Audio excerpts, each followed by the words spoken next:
Now, from Anaheim Stadium in Southern California, it's ESPN Sunday Night Baseball. Tonight, the Seattle Mariners and American League home run champion Ken Griffey Jr. take on the California Angels and current home run leader Tim Salmon. It's the ESPN Sunday Night Game of the Week. Hello, everyone. I'm John Miller along with Joe Morgan, your Sunday night telecasters. And we've got a premier matchup early on in the 1995 season for you. Chuck Finley for the Angels and Randy Johnson, the big unit. He's the guy you always know has a chance to go out and pitch a no-hitter when he pitches. Well, you think of no-hitter, but you for sure think about strikeouts. And he has struck out Chili Davis, who was a star of the Angels, 18 times in 42 at-bats. Chili's gone deep twice, though, and he's also going to have to deal with Tim Salmon, who leads the American League in home runs. That's the offense for the Angels primarily. Now, meanwhile, Chuck Finley on the mound for California, one of the fine left-handers in the league, and who's been at his very best over the years when facing the Seattle Mariners. And he's 12-4 lifetime against the Seattle Mariners with a 2.04 earned run average. And the big reason for that, he's been able to keep Ken Griffey Jr. in the ballpark. But he also has to deal with Jay Buhner, who's turned into a great star. Griffey has never hit one out of the park against Finley, although he did hit one here last night against the Angels. We've got Finley, Johnson, the Angels and Mariners, Sunday Night Baseball coming up.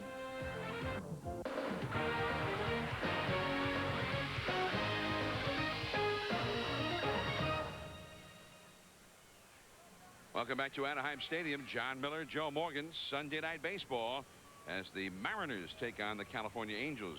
Now, the Mariners have lost the first two games of this series. However, the Mariners, nonetheless, have been one of the hottest hitting teams in the American League. A team batting average of 300, nearly 6 runs per game. Those are the kind of numbers Lou Piniella, a fine hitter in his day, can well appreciate. The batting order, it'll be Rich Amaral in left field, Luis Sojo, second base. Ken Griffey Jr., center field. And remember, he hit a home run last night. Jay Buhner is in right field. Edgar Martinez, former batting champion, the DH. Mike Blowers at third. Tino Martinez leading the league in hitting. He's at first. Dan Wilson, the catcher, and the shortstop, just up for the minor leagues. #1 pick, it is Alex Rodriguez. Pitching for the Angels is the tall left-hander Chuck Finley. He's had 2 starts, lost both of them, but he lost a heartbreaker the other night against Oakland, a 2-0 loss in that one. We asked Chuck Finley to describe his pitching repertoire for us. Here's what he said. Away to right-handers, I'll hold it like that, maybe run it off the seams and kind of sink it away. And then fastballs in, I'm kind of cutting the ball in on the righty. And then actually the curveball grip is something I picked up from Don Sutton, which is a knuckle curve. And then my split finger is more like a circle change with a thumb pressed over to the side. Well, I think those pitches, when he's throwing them off for strikes, are what makes him successful, especially against a team like Seattle. And with a guy like Griffey, you have to go up and in and then down and away. He doesn't have the big curveball, so left-handers do handle him a little better. And let's take a look at the Angels defensively. And Eduardo Perez is over at third base. A lot of people think he may have problems playing there. He has shown that he doesn't have any problems playing there. He has a lot of confidence that he's going to become an excellent third baseman. As Eduardo Perez, son of Tony, former teammate of my partner, Joe Morgan, great RBI man. On Friday, the Angels blasted the Mariners 10-0. Big night for Chili Davis, a homer and 4 RBIs. Then last night, an outstanding game here. Greg Myers won it with a 2-run homer in the 8th inning. Angels won it 7-5, and now they go for the sweep against the Mariners. Here is Rich Amaral. He has been platooning in left field with Darren Bragg. When he's played, he's hit well, and he also has pretty good speed. He can steal a base when he gets aboard. So here's Amaral, Sojo, and Griffey will follow. It is overcast in Southern California. What a major disappointment. Except the hitters are all very pleased about it. And we're underway. The first fastball, 88 miles per hour. John, a lot of pitchers work from different parts of the rubber. Hitters hit from different spots in the batter's box. Finley's working from the third base side so that his fastball that tails away gets a little better angle on the right-handed hitter. 1 ball, 1 strike now to Amaral. Well, with the 5:02 starting time, Pacific Daylight Time, the hitters are anticipating facing these tough lefties in the twilight. The bunt, but it goes foul, hit right down off of home plate and then rolls foul off to the left. 1 ball and 2 strikes now. And you see the overcast here in Southern California. It's been rather cool. They even had a rain delay this weekend down south of here in San Diego, where the Giants and Padres have been playing. A rain delay in San Diego, Joey. I've never heard of such a thing. 1-2 to Amaral. Well, the Mariners have been on the road since we last saw them last Sunday night up in Seattle. That was their first loss of the year. They went to Texas and they pounded on the Rangers for 3 days. And then they came here, but they have yet to win here.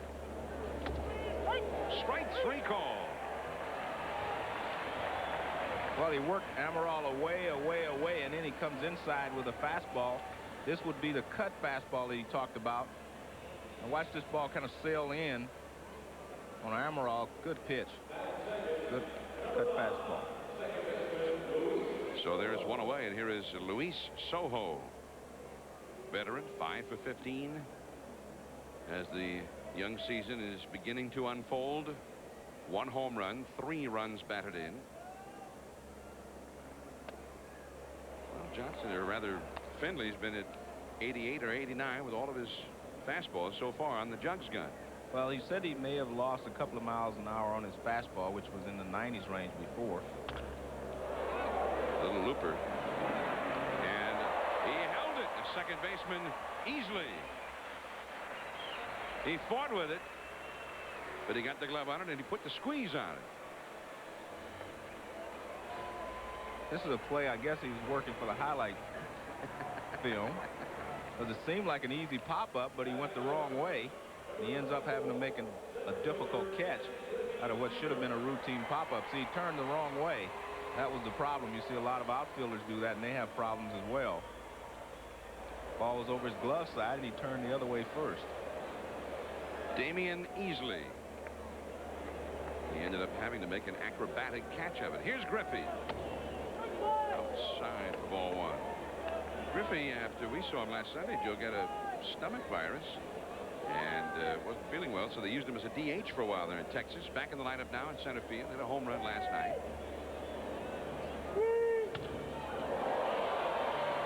That one heading toward the seats down the left field line. Eduardo Perez over, but it's about 8 rows deep. So far, he's working Griffey away, threw him a slider on the outside corner for a strike. Then he goes away with another cut fastball. Griffey fouls this one off. What that does is open up the inside corner if he wants to come in bad and then go back away. There you see his career average against Finley and no home runs. I mean, Griffey generally holds his own against most left-handers. And sure enough, he goes inside. That's the pitch. Strike 3.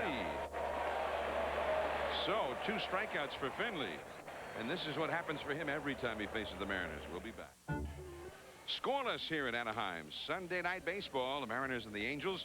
Well, Chuck Finley made short work of the Mariners for Marcel Latchman's ball club. Now the Angels coming up against Randy Johnson. And the Angels have not hit so well, as you can tell there, early on. Here is the batting order now for Latchman's Angels. Tony Phillips, the former Tiger, outstanding leadoff man in center field. Damian Easley, second base. They've got the right-handers in there against the big lefty, so Hudler in left field, hitting third. And then Chili Davis, the DH. Tim Salmon in right field. Eduardo Perez at third. J.T. Snow, a switch hitter at first. Andy Allenson, the catcher. Gary DiSarcina hits ninth at shortstop. And on the hill, there he is, the big unit, the big strikeout man, Randy Johnson. John, let's take a look at Randy Johnson's pitches. He throws a 4-seam fastball. And there you see the 4 seams. That's an example.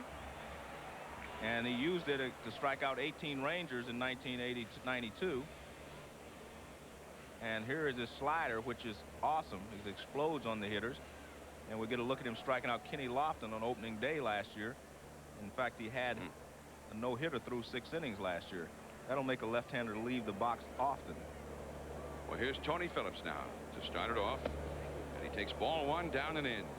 Well, Tony Phillips has turned into one of the best leadoff men in baseball. You have to throw strikes to Tony. He's not going to let you get away with just throwing 1 strike in the opening at bat. You're going to have to throw a couple to get him out. And that's a called strike. That pitch at 90 miles an hour. The first one 89 miles an hour. So so that's not Johnson's real hard stuff. Tony Phillips, Damian Easley, and Rex Hudler. No score in the game. And that is too low. 2-1. Now, Tony Phillips, who's a real affable, easygoing guy in the clubhouse, and yet very dedicated as a player, very hard-nosed. We asked him about facing Johnson before the game. He says, I'm just hoping I survive out there against this guy. And high and foul against the gray cloudiness and back into the lower deck, and it is 2-2 to Phillips.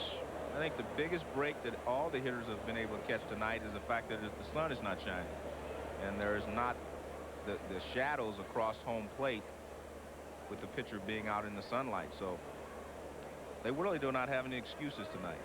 Just the overpowering pitchers if they get them out easily. Here's the 2-2 pitch. There's that slider, but it's too low. Well, this is what Phillips does so very often. He's run the count full, 3-2. Phillips has been on base 8 times in the first 2 games of this series in 10 plate appearances. He struck him out. A foul tipped it into the glove. Out number 1. And strikeout number 1. Well, John, let's take a look at the Seattle defense. And if you're not aware, they brought up a young kid, Alex Rodriguez. He's at shortstop tonight. Felix Vermin went on a disabled list, and Rodriguez is the jewel of their farm system. And they've got some other good players in their farm system now. There is Alex Rodriguez, #1 draft choice, #1 in the nation. Seattle Mariners. Here is Damian Easley. Grounding ball to second. Soho throws him out number 2. 2 men gone, and Rex Hudler will be coming up. Randy Johnson with his first strikeout, getting Phillips, and that was his fastest pitch in that sequence. We got him, and the Jugs got it 93 miles an hour. But Johnson's a guy who has been clocked up around 98 and even at times at 100 on various guns around the country. But John, that's what makes it even more difficult to hit him. He's not consistent with that. One may be 99, 194, 99, 95. You know, that makes it a tougher pitch to handle. And the fastball is too high for ball 1. Now, Johnson, you saw his numbers in his first 2 starts this year. He pitched 12 innings, gave up 1 run and 7 hits, and has had 16 strikeouts. Deep to center, but Griffey is there. And it all the way. Hudler retired, and each side has gone down in order, and our pitching duel is starting to materialize. Inning number 2 from Anaheim, ESPN Sunday Night Baseball. John Miller, Joe Morgan. This is our second Sunday night of the 1995 season. Here's Jay Buhner. Off to a rather slow start. He does have 5 RBIs facing Finley, and the fastball is a called strike in the outside corner. Buhner big and strong, and he's a guy who seems every year to hit 25, 30 home runs. Gets up around 90 RBIs or so. Very, very strong. But he's enough of a free swinger, John, that the pitchers think they can get him out by pitching him a certain way. And then when they make a mistake, he makes them pay for it. As you mentioned, 27 home runs 2 years ago, 21 last year in the short season. That fastball is off the outside. 2-1. Yeah, last year he might have been on his way to his best home run year yet until the strike came. Buhner, he and Griffey, they're the big 1-2 home run punch in that Mariner batting order. Right field, there's Salmon. And Buhner is out number 1. 1 gone.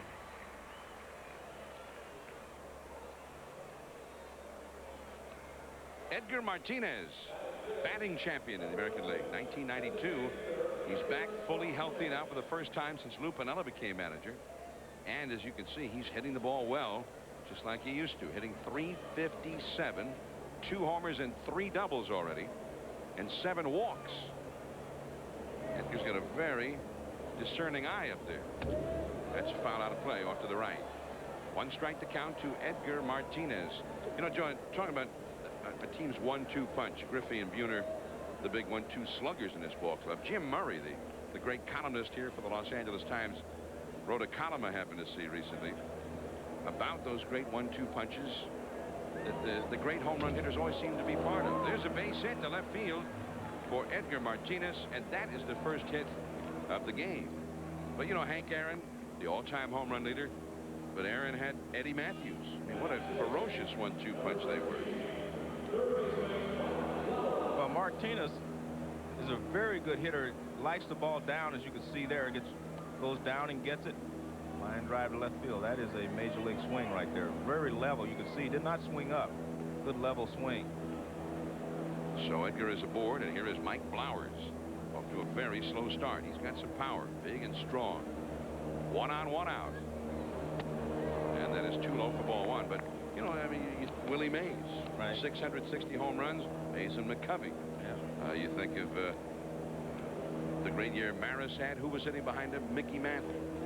And Ruth Gehrig, and so on. Well, I'll tell you one other thing, John. It helps them individually because there is a friendly rivalry there. You want your teammate to do well, but you want to do better, and it's just a friendly rivalry, and I think it really helps both players when that happens. Well, you know, before you got to Cincinnati, I mean, the best home run year that Johnny Bench ever had, 45 homers. Tony Perez had 40 that year. Right. Hitting behind him. Or maybe he didn't always hit behind him. Right field, Salmon is there. Number 2.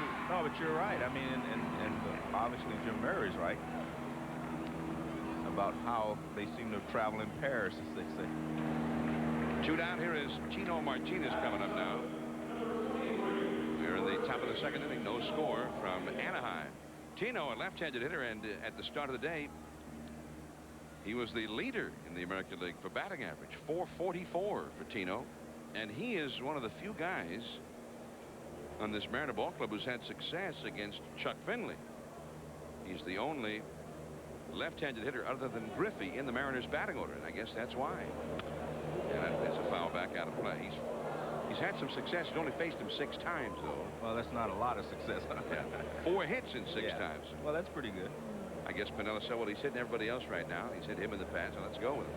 Well, normally I believe you have to get over 20 at-bats against a pitcher before you are convinced that you can hit him or that you can't hit him if you're the manager. I'm looking at those numbers.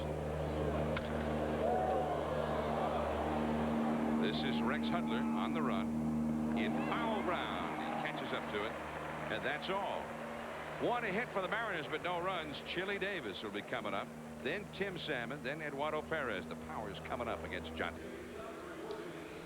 Sunday Night Baseball, no score as we go to the last of the 2nd. Randy Johnson on the mound. We asked Randy to use our telestrator to explain the difference in his mechanics in recent years. In 90, my weight is distributed on the heel of my foot. My weight is falling off the mound. My weight is going backwards here. And in 94, my weight is distributed pretty evenly on the inside ball of my foot, and I'm more upright here. As you can see, I'm falling back right here. The end result will be all my momentum in 94 is coming towards home plate, and in 90, you can see how I'm falling off the mound there. I'm not squared up towards home plate. Well, I told Randy that was my job, John, to telestrate, but he did an excellent job there. And the real key there was when he's leaning back, it's more difficult to throw strikes. So here's Johnson to Chili Davis, and it's a strike on the outside, 0-1. Chili was telling us before the ball game as to how he used to rough Johnson up when Johnson first came into the league after being traded over from Montreal. That's a foul out of play. But like a lot of pitchers, they learn, the hitters in the league, and Johnson has learned how to pitch Chili, and Chili has hit 2 home runs off of Johnson, but we mentioned he has struck out 18 times in 42 at-bats. And I think Johnson matches up well with Chili because Chili will chase the breaking ball in the dirt, and he will chase the high fastball from the right side. 2 strikes to count. Ooh, 94 miles an hour. That one took off. 1 ball, 2 strikes. He said Johnson was so wild he'd come into the league and he'd face Chili, throw 2 fastballs, and it was 2-0. And on 2-0, he'd throw him a slider, and then boom, Chili'd crush it. Well, he'd take something off the slider just to throw a strike. Chili said, man, was he doing me a favor? That's a foul out of play. And you see that one? That's the fastest one yet from Johnson. 96 miles an hour. You can excuse Chili Davis if he was just a little late on that one. Yeah, well, that was a good pitch. Good hitting there by Chili just to foul that pitch off. because that's the pitch that he does have problems with. But it's a good fastball up and in, and Chili was able to get a piece of it. 1 ball and 2 strikes to Chili Davis. Tim Salmon is on deck. And he struck him out. Ball in the dirt. Now that should be illegal a little bit there. A guy throw 96 miles an hour up and in, then throw your breaking ball down and away. That is very difficult for a hitter to handle. They just threw him a fastball. They just got a piece of. Now this is a breaking ball down and away. And like I say, I think he knows how to pitch Chili Davis now. Man. 2 strikeouts for Randy Johnson. Here is Tim Salmon now. Powerful right-handed slugger. A fastball and a strike, and that was 96. Tim Salmon with 5 home runs already in only 34 at-bats this year. He and Chili Davis, they're the big 1-2 punch for the Angels. And, you know, any team would like to have a 1-2 punch as potent as these two. He's 96 again. Seems to have gotten loose, Joe. Well, I'm sure he has. But the real problem that the hitters face is when a guy can throw a fastball by you at 96, you have to gear up for the fastball and try to catch up with it. And then when he throws a breaking ball that breaks out of the strike zone, you're really in trouble. He's staying with the heat on that one. 1 ball and 2 strikes. I remember, guys, Jim Fregosi used to talk about facing Sam McDowell when McDowell was the great fastball pitcher in the American League. He said McDowell would always do him a favor. He'd throw him a slider somewhere in the sequence, and then Fregosi would get his head. Well, Johnson, fast, and incredibly fast. 98 miles an hour for his 3rd strikeout. Well, you take a look at Johnson. See, he does not lean back. That's what he was talking about before. Everything's coming toward the plate. Gets all his momentum behind that fastball and right by Tim Salmon. Well, he has made short work of both Davis and Salmon, and here is Eduardo Perez. And Eduardo said going with a little lighter bat against this guy. He also told me he had 3 in him. 3 lineas, 3 line drives, and 3 hard shots. He's a little late on that fastball. But that's excusable. It's excusable to be late on that first one. He hits this one in the air, 97-mile-an-hour fastball, but it's an easy play for Buhner. And down go the Angels. 1-2-3. Johnson has retired everybody he's faced. We've played 2 innings scorelessly from Anaheim. We're your Sunday night telecasters, John Miller, Joe Morgan, and Randy Johnson. He is giving notice, Joe, that he may have his good stuff tonight. Well, as you mentioned before the game started, he may have no hit kind of stuff tonight. He is throwing awfully hard. Started at 93 miles an hour in the first inning. Now he's up to 98 miles an hour. Well, when you went to see Ryan, you always thought maybe a no-hitter tonight. Sam McDowell, I guess, in the old day was a guy like that. Sandy Koufax. Each generation seems to have a guy that has that kind of stuff, and Randy Johnson is the guy for this generation. So we'll see. Meanwhile, Chuck Finley, maybe not with such ferocity, nonetheless getting the job done as Dan Wilson leads off against him, and the pitch misses for ball 1.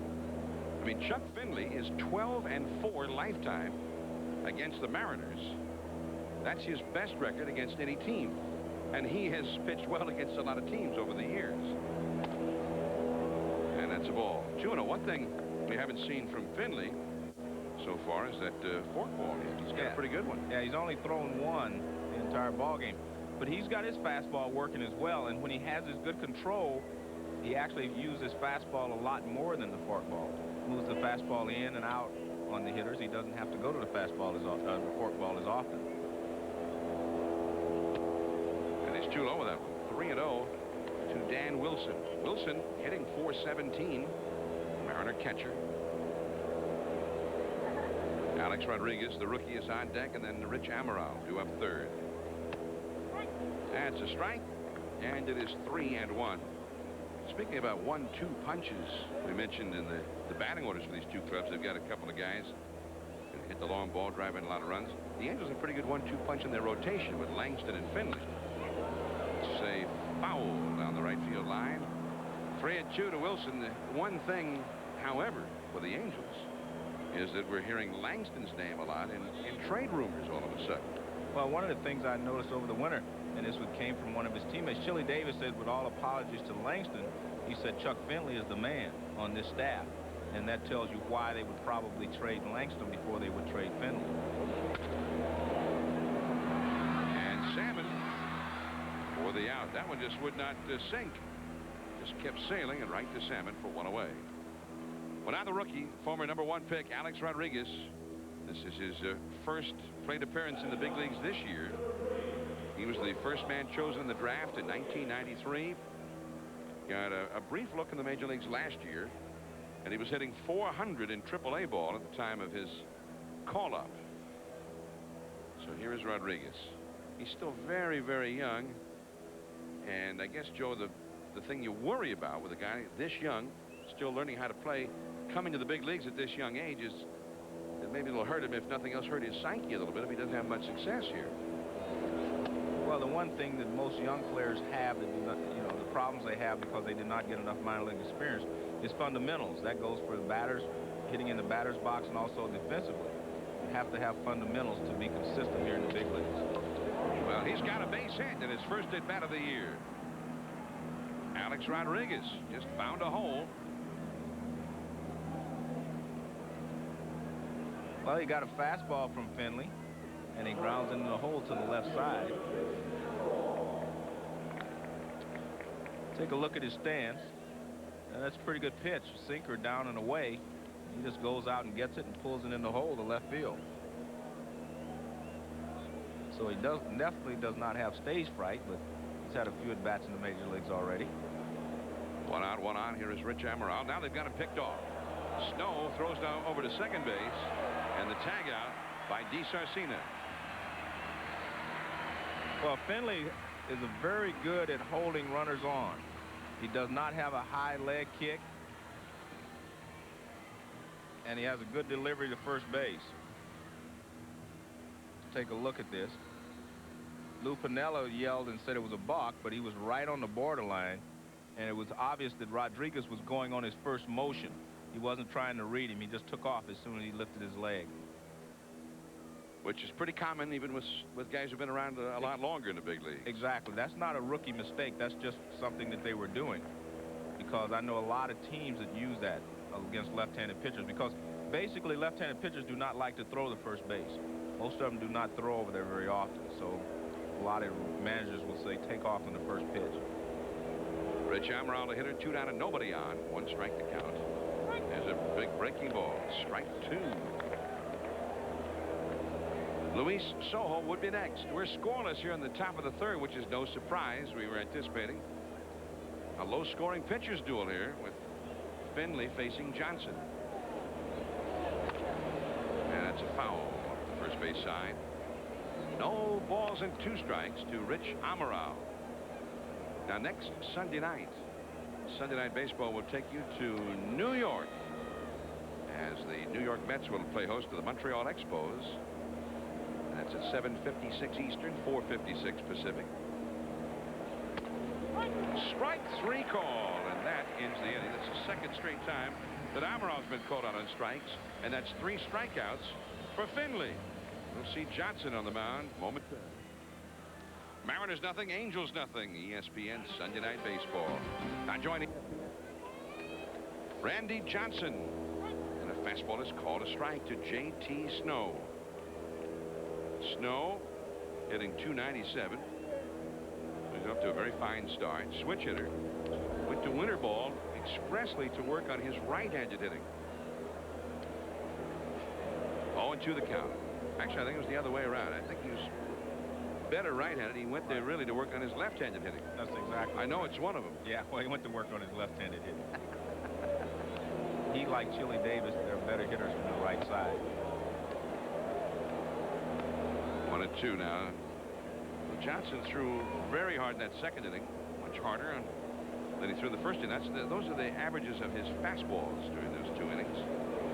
His high in the first inning was 93, and his high in the second inning was 98. So those are averages. What was the medium? The medium? He doesn't throw medium, Joe. He just throws hard. Just throws the cheese, man. And there it is, 94 miles an hour. That is strikeout number 4 for the big unit.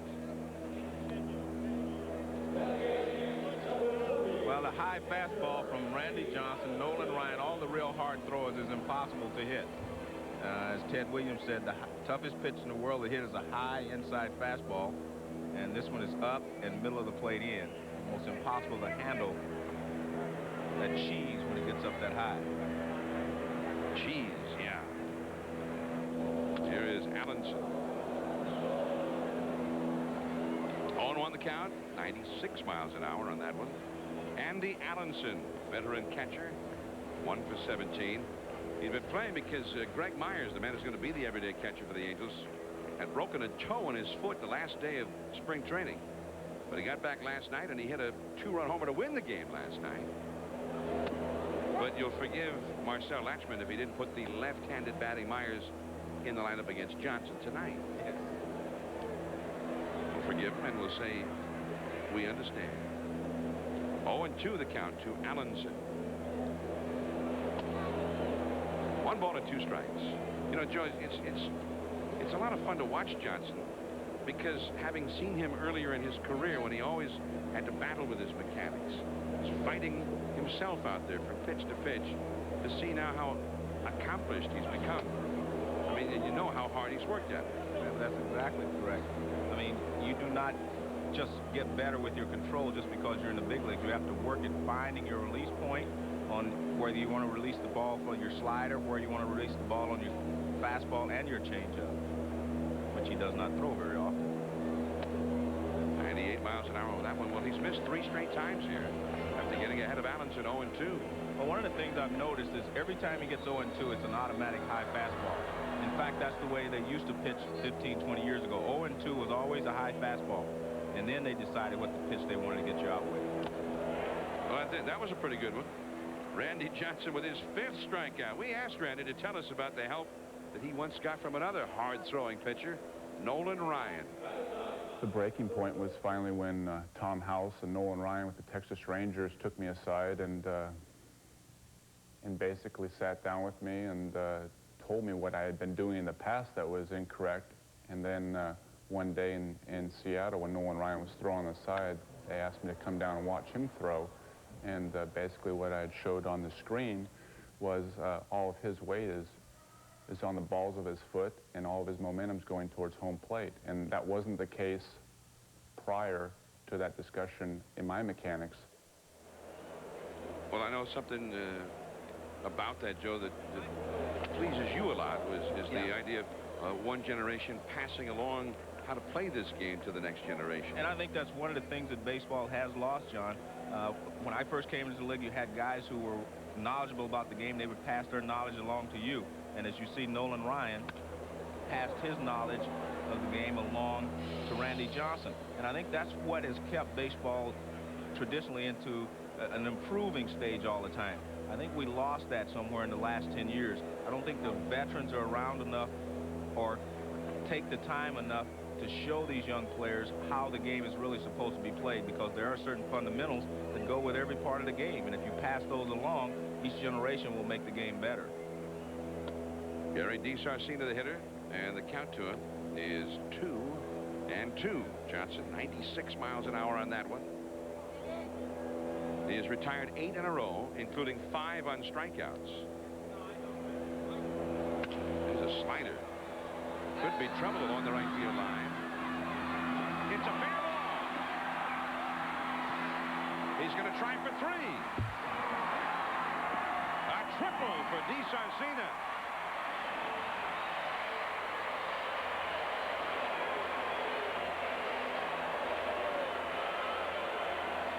Well, what a way to give up your first base hit of the ball game. He'd retired 8 straight hitters, and he throws a breaking ball away, and DiSarcina hits it down the right field line and lands right on the line.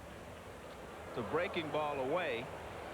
He had gotten all the other hitters with 2 strikes, a high fastball. And watch, this ball lands just fair down the right field line. Actually, it looked like a fan may have touched it. A play over to third base. Good decoy there by Blowers, but it doesn't work. Now Tony Phillips is trying to bring him home. Remember, there are already 2 outs in the inning.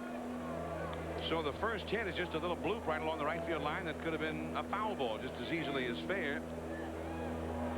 But again, I think the point is not so much that he just blooped one in, but why did Johnson throw him the slider instead of staying with the heat? Well, the high fastball has been his outpitch so far tonight. But maybe that's, as you say, what Fregosi was telling you. Instead of McDowell throw you 8 fastballs right by you, but then he had to throw you a curveball. This proves that he was a pitcher rather than a thrower. Fregosi said, I could not even touch his best fastball. I knew it, and he knew it. But I knew that after he got 2 strikes, he was going to throw me the curveball or a slider, and I just wait for that. I read something that McDowell said once. He says, too easy if I could throw a fastball by her. Called a strike to Phillips. 1 ball and 2 strikes. That one was 97 miles an hour. Truthfully, that looked like maybe the hardest pitch that he had thrown that wasn't up in the strike zone or up and out of the strike zone. And it had a lot of movement on it. That's why Tony took it. Phillips struck out his first time. Look at that. 99 miles an hour. Well, the one thing to remember about it, the readings on the guns, though, the higher the pitch, the harder you're going to throw it because your release point is better up there. If you get the ball down a little bit, then you're going to lose a couple of miles per hour. 2-2 to Phillips. Runner at third, 2 down. No score, 3rd inning. Another breaking ball. Threw in the breaking ball, and Phillips got a piece of it. 2-2 the count. The all-time leader in strikeouts per 9 innings is Randy Johnson, and that's having pitched a minimum of 1,000 innings. Nolan Ryan is next, then Koufax.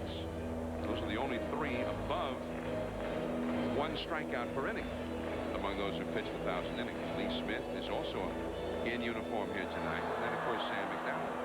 Lee Smith's ratio has dropped off since 1990. Every year he's had fewer and fewer strikeouts. Hit hard. Buhner. He's got it. And that's the inning. That one was clocked at 98 miles an hour, and Phillips hit it pretty hard. Griffey will be coming up second, then Buhner. No score. Sunday Night Baseball. John Miller, Joe Morgan. No score after 3. Finley and Johnson, the pitchers' duel, is right on target. More baseball on ESPN coming up Wednesday. A big baseball doubleheader. The New York Yankees, they were beaten today by Milwaukee. They're at the Sky Dome to face Joe Carter, Paul Molitor, Roberto Alomar, Devon White, the Toronto Blue Jays, still the world champions. Then the second half, it'll be Griffey and the Mariners. And the Oakland Athletics, McGuire is back, and he's hitting them deep. On ESPN, a doubleheader on Wednesday Night Baseball. Here come the Mariners now against Finley. Soho takes ball 1. Griffey is on deck. Buhner due up 3rd in the inning. And John, the first inning when Griffey faced Finley is about as perfect a pitching pattern as you could have against a guy like Griffey. I mean, he was perfect, and he struck Griffey out. The trouble is, if you're perfect, you can get him out, but when you make mistakes, he makes you pay for it normally. So obviously Finley hasn't made a lot of mistakes against Griffey in the past. Griffey has never homered against Finley, and now is just merely mortal against him, even in his batting average. Just a .250 average against Finley. Ken Griffey Jr., he's on deck, and it's 3-0 to Soho here. Well, maybe Finley's already thinking about facing Griffey here. He's not taking care of business with Soho. And he has walked Soho on 4 pitches before Griffey. How does that happen? That can't happen. Well, it's something that you do not want to happen too often. Let's take a look at Griffey. If you're going to pitch him, you try to hit a lot of outside corners. You get ahead, then you try to come off the plate inside. You make any mistakes in here, and you're in trouble. Here's the first pitch, slider on the outside corner, fastball on the outside corner. Now here's the 0-2 pitch, fastball in, off the plate in. Perfect sequence there by Chuck Finley. That's indeed what happened. Griffey struck out in the first. Now runner aboard, and out of the stretch is Finley to Griffey this time, and the 88-mile-an-hour fastball is a strike, 0-1. Well, if you're the hitter now, you wonder, well, will he start me inside this time and go away, or will he try to keep the same pattern? And he did not keep the same pattern. He came in the first pitch. Ooh. And he stays in. 0-2 the count. Now he's gone just the opposite of the first at bat. And now he opens up the outside corner against Griffey. And make no mistake about it, you have to be able to hit these 6-inch zones from 60 feet 6 inches. If you miss by 6 inches, goodbye. See you later. Adios. Bye-bye, baby. So he went off the plate outside there, and that's a good, smart pitch. 2 in, 1 away. First time up, 2 away, and 1 in. Griffey didn't bite on that one off the plate. So where's this one going to be? Well, I would make the bet that he's going to stay away because he has the hole open on the right side if he hits a ground ball. Yes, he's going away again. He struck him out. 89-mile-an-hour fastball. And he has struck out Griffey twice now. Well, again, you have to be perfect or else, you know, to get a guy like Griffey out consistently. Here's the first pitch. Fastball. Actually, it was up a little bit. Catcher pulls it down. Fastball in off the plate. The ball's sinking in. Here's a slider away. That's the Ways pitch. Now he goes away again with a good fastball. That is, again, perfect pitching. He's mixing his speeds as well as location. You notice not one of those pitches have been in the middle of the plate or towards the middle. 1 out. Soho at first. Here is Jay Buhner. Big slugging right fielder. Buhner has not yet hit a home run this year. He flied to shallow right tonight. Had 39 at bats with nary a home run. No score in the game. Top of the 4th. Now, how can Finley go out there and walk Luis Soho on 4 pitches and then be perfect to Ken Griffey Jr.? That's a good point. That's why pitchers are pitchers. You can't figure them out. I mean, I would have thought it'd be just the opposite. Yeah. I mean, he'd be throwing stuff and Right even down the let the middle. Soho hit it, right? Yeah. And then maybe pitch around Griffey. Yeah. Well, he's pitching him tough anyway. He did give in, of course. But the one thing to remember now, Griffey has at least 2 more at bats. I mean, you're supposed to get pitches to hit when Griffey's hitting behind you. 1-1 the count. And it goes to 2-1 to Buhner. No score. Top of the 4th. This is shaping up to be one of those kind of games. And I guess anytime you face Randy Johnson, you figure it's going to be that way anyway. Where a couple of runs could be the end of you. Well, I mean, in terms of having a chance to win the game. That's exactly correct. But the deal is now, because of the shortened spring training, one or the other may not be able to go the full 9 if he has a 2-0 lead, and he is pitching well. Well, in fact, Lou Piniella told me before the game that they had Randy Johnson on a pitch count tonight, and once he got to about 100 pitches, they were going to be looking to get him out of there. He has thrown, by the way, Johnson, 42 pitches in 3 innings. Well, that when you strike out a lot of hitters, you throw a lot of pitches. And he has 5 strikeouts in those 3 innings. So you throw a lot of pitches when you strike hitters out, because you get ahead of them, you still waste a pitch. Well, Finley now is up around 45 pitches himself. He has 4 strikeouts and a walk. This could be 2. He starts seeing the second for 1. Easily the first. 2. Double play. Down go the Mariners. 4 shutout innings for Finley. He's given up 2 hits. Angels coming up now easily. Hudler and then Chili Davis with only 1 hit against Johnson. Randy Johnson back on the hill. He's in a 0-0 ball game here with Chuck Finley. The Mariners and the Angels on Sunday Night Baseball. It'll be the numbers 2, 3, and 4 hitters in the Mariners, or the Angels batting order coming up. And that is right to the second baseman, Soho, off the bat of Damian Easley. And Joey took something off that pitch. Hit 88 miles an hour in our Jugs gun and hit hard by Easley. Well, it may have been a little change, change up or slider he was trying to throw, something off speed. Now Rex Hudler. Hudler flying to center his first time. Johnson with 5 strikeouts, and he has not walked anybody. 81 miles an hour on that one. Well, this is interesting. Second time through the batting order. Right, good point. And that's what he's trying to do. He's trying to keep them from sitting on his fastball. So you start each hitter off, one with a slider, and the other with a change. You try to start them off with something different the second time around.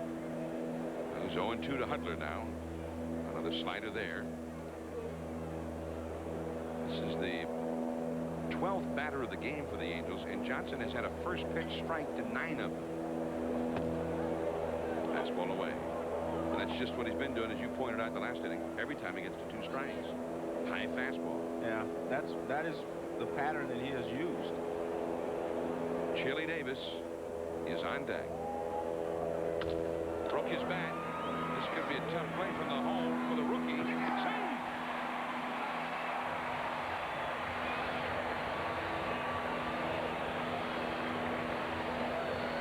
Hudler still runs well. Well, this is a very difficult play for a guy to start off the season with in the big leagues. The ball is hit deep in the hole. Now watch, he takes a little extra time. See how he just takes a little longer than you can afford to with a guy like Hudler running. But by the same token, he probably doesn't know how fast Hudler is. You know, Hudler hasn't played that much in the big leagues, and neither has Rodriguez. So it's an infield single on a broken bat for Hudler. Hudler's also a guy who could steal a base if they don't keep a close eye on him. The batter, Chili Davis. And it's off the glove of Wilson. Hudler will not have to try and steal second. He's there.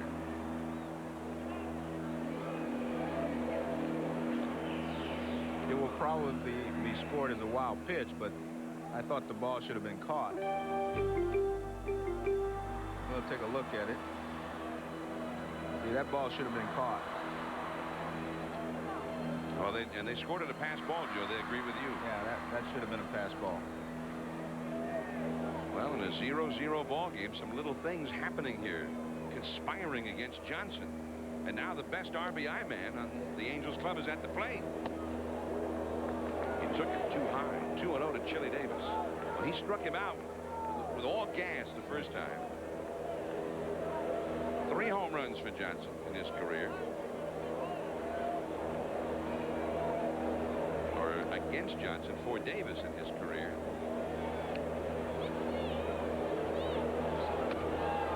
And it's a ball. Well, he does not want to give in to Chili Davis. I mean, as they say, the lesser of 2 evils. He still has Tim Salmon on deck, but Chili Davis at this moment is still more feared as an RBI man than Salmon is. And of course, Salmon has never done much at all against Johnson. Well, that'll get the runner down to third base. Well, Johnson's ball is apparently moving a lot more than we see up here. It's another pass ball. Let's take a look at it and watch Wilson. See, well, it looked like he ducked his head at the last second. Watch his head. Watch Wilson's head. See, he kind of looks like he looks down or looks away. I don't know exactly what that was for. Well, all of a sudden, Dan Wilson has gone into a slump behind the plate. Can't catch the ball. And now the Angels have runners at first and third. Here's Salmon. 1 hit and 13 at-bats for him against Johnson. 8 strikeouts, including 1 tonight. Did he swing? Yes. 0-1 on the slider. Remember, Salmon has 5 home runs already this year. Big, strapping right-handed swinger. Tim Salmon, Rookie of the Year a couple of years back in the American League. Chili Davis at first, and over at third base, there is Hudler. There's Davis at first. 96 miles an hour, but it looked a little harder than that. Well, I'm glad you saw it. You can see Salmon in his rookie year. Put up some big numbers.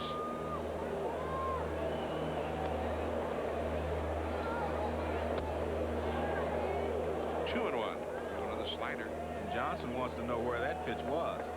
He thought he had made a good pitch.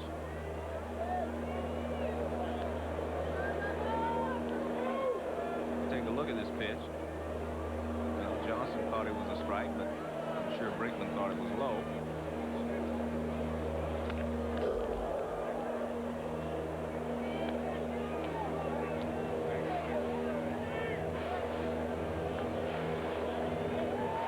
Two and two the count. Tim Salmon. By the way, just double checking this for the record. Salmon in his rookie year had 31 homers and 95 RBIs. Runners at first and third, one out. Tense moment of the ball game. Big hitter up there. The slider got him looking. That was a beautiful pitch. And Salmon, because he struck out on the high fastball the first time up, was looking for another fastball. Now watch this slider. He kind of throws it 3/4. It starts outside and breaks over the outside corner. See, it's not straight over the top. That's kind of a 3/4 slider. And he gets the outside corner. Strike 2, strike 3. 6 strikeouts for Johnson with 2 down in the 4th inning. Here is Eduardo Perez, first and third. And that slider is in there. Strike 1 called. Now, he's really gone to that slider more often than the fastball in this inning. Yes, he has. But again, as you mentioned, this is the second time through the order. And maybe he doesn't feel his fastball is moving or has as much pop on it as it had the first time through. And now he's in trouble, and he figures that they're sitting on the fastball looking for the fastball, so he's mixing it up. 98 miles an hour on that one. 1 ball, 1 strike. Well, a couple times that he has thrown the fastball, Dan Wilson had problems with it. 2 pass balls in the inning for Wilson after Hudler's infield single. I don't envy anybody who catches a guy like Randy Johnson. I mean, he's a great pitcher, but it's got to be an ordeal when the guy throws that hard with that kind of movement. 2-1 the count. Here is Hudler. Beat out the infield hit. He's over at third base. Chili Davis, who walked, is at first. That's the only walk allowed by Johnson up till now. One thing about Eduardo Perez now, he can handle breaking ball.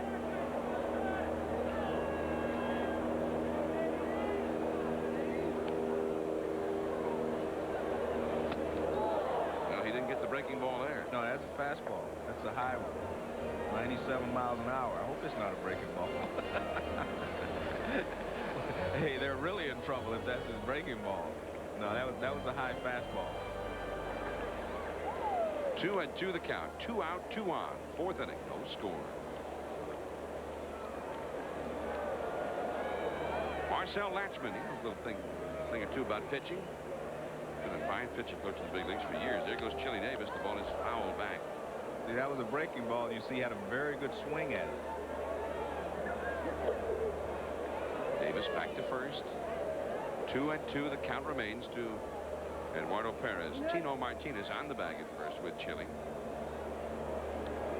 If you're a catcher in this situation, you can see how good a swing he had at that breaking ball, how poor a swing he had at the high fastball. You've got to come back with the high fastball.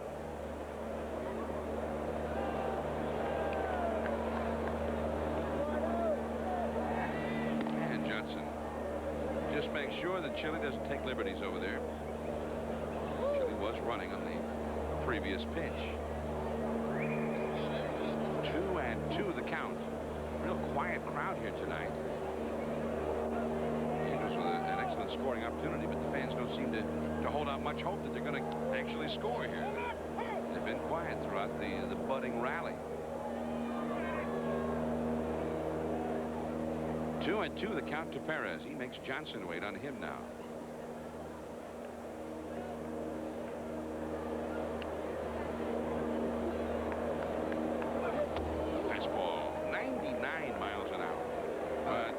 Took it. Well, it was too far out of the strike zone, but that's what he was supposed to do, come back with a fastball. And truthfully, you know, he's in a pretty good situation here, because if he wants to throw a fastball, that's his best pitch against Perez. But he also can throw a breaking ball because he thinks Perez is sitting on the fastball, you know, with the count 3-2. Chili Davis takes off from first base. The slider, strike 3 call. That's exactly what happened. And he strikes out both Salmon and Perez looking at a slider. That's 7 strikeouts for the big unit in 4 innings. Edgar Martinez will be coming up. We go to the 5th. Scoreless.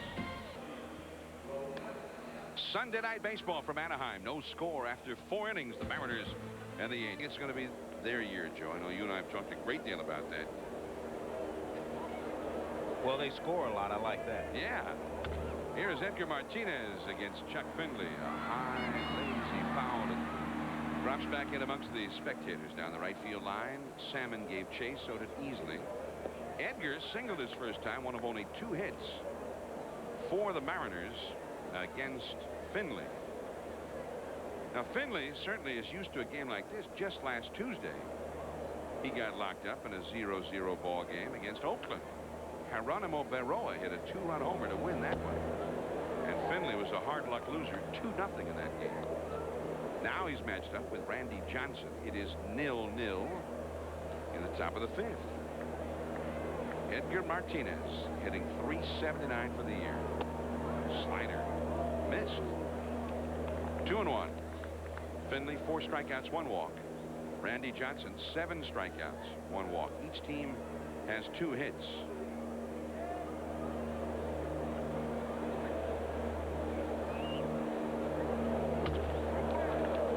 And that'll be hit number 3. Maybe an extra base hit for Martinez. Digging it out in the left field corner is Hudler, and Martinez is easily into second with a stand-up double. And he hit a shot right near the feet of Eduardo Perez, and he couldn't come up with it. Well, Martinez hits a lot of doubles, and he drills this ball down the line. We get a good look at it from this angle. Now watch Perez try to come up with it. It's a liner hooking and sinking, and there's not a lot you can do with it. All you can do is stab at it, as Perez did, and hope that you can knock it down. So Edgar is 2 for 2, and that's not strange to Mariners fans because they know Edgar is just an outstanding hitter. So he's aboard at second. Here is Blowers now. Blowers off to a slow start this year. And there is ball 1. Now this is a guy who can hit the ball out of the ballpark. This is a pretty good RBI man when everything's going well, but he got a low-scoring game, Joe, and he thought about maybe bunting here or something like that. I don't think he's going to bunt, but he's going to give him a shot at going the other way and moving along. He's at least going to give him 1 shot. And he takes a shot towards right field. Sometimes it's difficult for certain hitters to try to go the other way. See, I believe when you're trying to get the ball, move the runner over as he's trying to do here, you don't try to hit the ball dead to right field. All you want to do is hit it to the right side of the mound. Hit it to the right side of the pitcher's mound, and you'll accomplish the job. And if you're a little later on it, then you still keep it fair and hit it to the second baseman or the first baseman. Of course, Chuck Finley's trying to keep him from doing that. But now I don't think you have to worry about it, because I believe after you get 2 strikes, most managers will tell you, now drive him in. You gave the team your shot at going the other way, now drive them in. Flowers has not had a lot of success against Finley, 176 lifetime average. The man on deck has had some success with him, but he's a left-handed hitter. It's Tino Martinez who's on deck. Flowers right now is not having success against anybody. There's Tino. Flowers is only 2 for 21 for the season.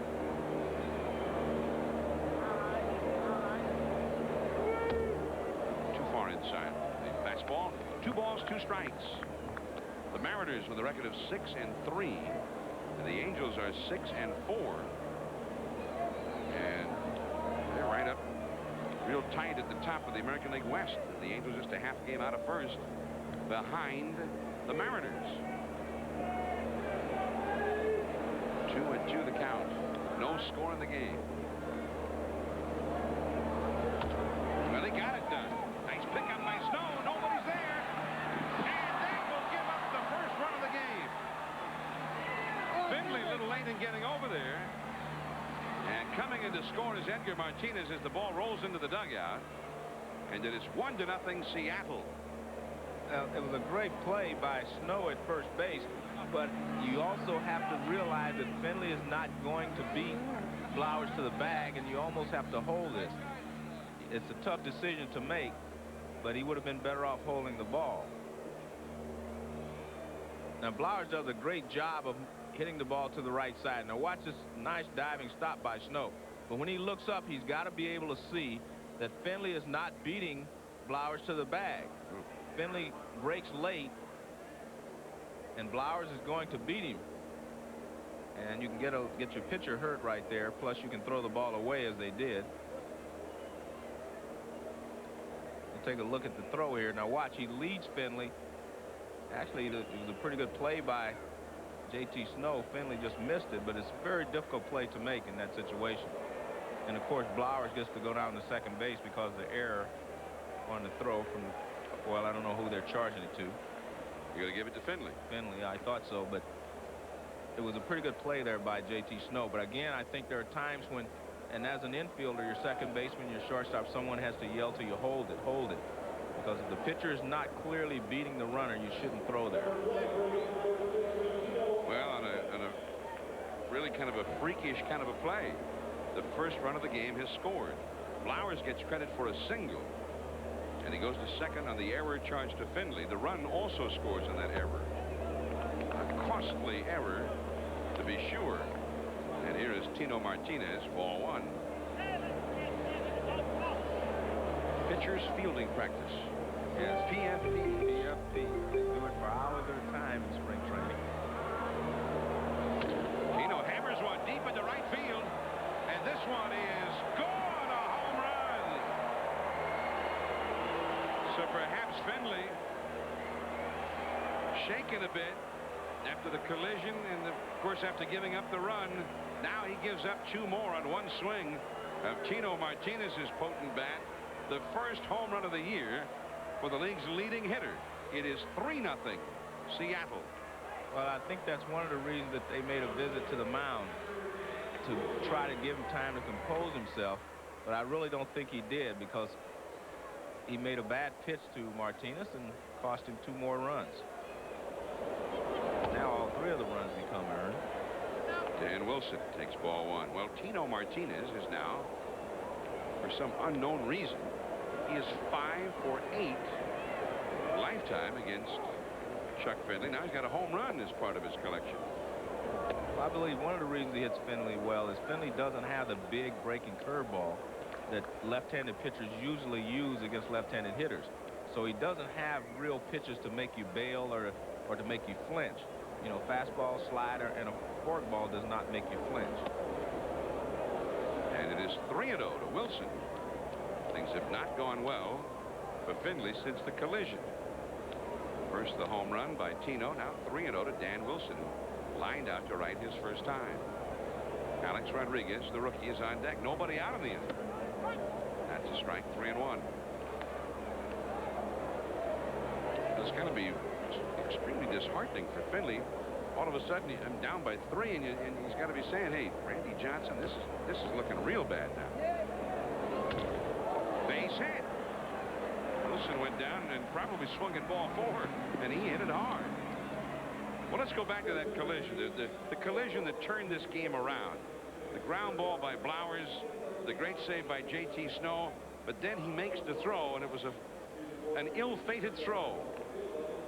Both Blowers and Finley got shaken up. Then look at this, Joe. The next. Well, that's a fastball about the middle of the plate, and that's exactly what you do not want to do with a hitter the caliber of Tino Martinez. And as you mentioned, Tino had already hit Finley well in the past. It just adds to it. There goes Dan Wilson. Rodriguez swings and misses, and the throw to second. Well, he's out at second. Well, they're going to call interference anyway. The batter ruled to have interfered with the catcher Allenson making the throw, but they got him anyway. So, well, you'll watch. It's a hit and run play, and there you see the swing. Now his back swing hits Dan Wilson in the back. Well, hits Allison in the back. And you can see them attending to Allison. But he's okay, it seems like. One of the things they hate for young hitters to do is come up and let go with that one hand, and it goes all the way around and usually hits the catcher. A lot of catchers will yell at you and tell you hold on to the bat. And when that bat comes around like that and hits the catcher inadvertently on a swing and a miss, had the runner been safe at second or the throw had gone wildly into the outfield, they would have then declared the ball dead, and the runner would just have had to have gone back to first base because it was inadvertent. There are different kinds of interferences where the batter himself could be called out, or even the runner could be called out. 1 ball and 2 strikes to Rodriguez, and down he goes. No, it's a foul tip, but the ball apparently bounced into the glove of Allenson. Well, the first base umpire Ken Kaiser is clapping for Joe Brinkman because he didn't need any help on that, and he got the play correct. Ken Kaiser, Major League umpires, back in town. See, this ball does skip into his glove after the foul tip. Well, Allison's trying to make him buy it, and he caught it sharply at Perez. Save at first base. Tell you what, Rodriguez can run. That'll be an error to Eduardo Perez. And that's his first error of the season.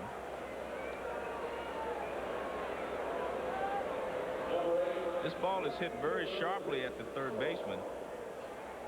And it seems like he likes the ball out over the plate, John, just from watching him 2 at bats. Took Perez a little while to come up with it, but then he fires to first base, and Rodriguez safe on the error. Alex Rodriguez aboard. He earlier had hit a single, so he's been aboard twice now. Here's leadoff batter Rich Amaral. He has struck out twice against Finley. Finley paying his respects to the speed of Rodriguez. 3-0 Seattle. All of the scoring coming here in the 5th inning against Finley. The double by Edgar Martinez. Then the big play, the infield single and the error by Finley. Then the home run by Tino. Phillips got a late break in this one, but Salmon is over. And the right fielder takes it, Tim Salmon. 2 men gone. And that will bring up Luis Sojo, and Amaral is none too pleased. Seattle Mariners, a lot of people kind of like the Mariners to win that American League West. It was not a strong division at all last year. Nobody even came close to winning as many as they lost. But I think the Mariners can do much better than that. It could be the class of the division. But like the rest of the teams in the division, Joe, I mean, the guys like that, Buhner, Griffey, Johnson, they're going to have to be healthy all year. Yes, but I think it's a wide open division because I think the Oakland A's have shown that they can play well, stretches at a time. And I think the Texas Rangers will play well if they get Gonzalez back and Will Clark back in the lineup together. Still have a lot of thunder on that ball club. Seattle's pitching is looking pretty good too. Not just Basio's pitching well now. Their bullpen has been very good, and Randy Johnson's going to pitch well for you. So Seattle does have as good a chance as anyone else in this division. They may have the edge in terms of pitching if they stay healthy. 1 ball and 1 strike to Sojo. But again, as you mentioned, health is going to be the key for all the divisions. Yeah. Well, and particularly when you speak of Seattle, you say that advisedly about health because they've not been able to stay healthy the last couple of years. Basio's had a lot of injury problems. And Edgar Martinez has been hurt the last 2 years.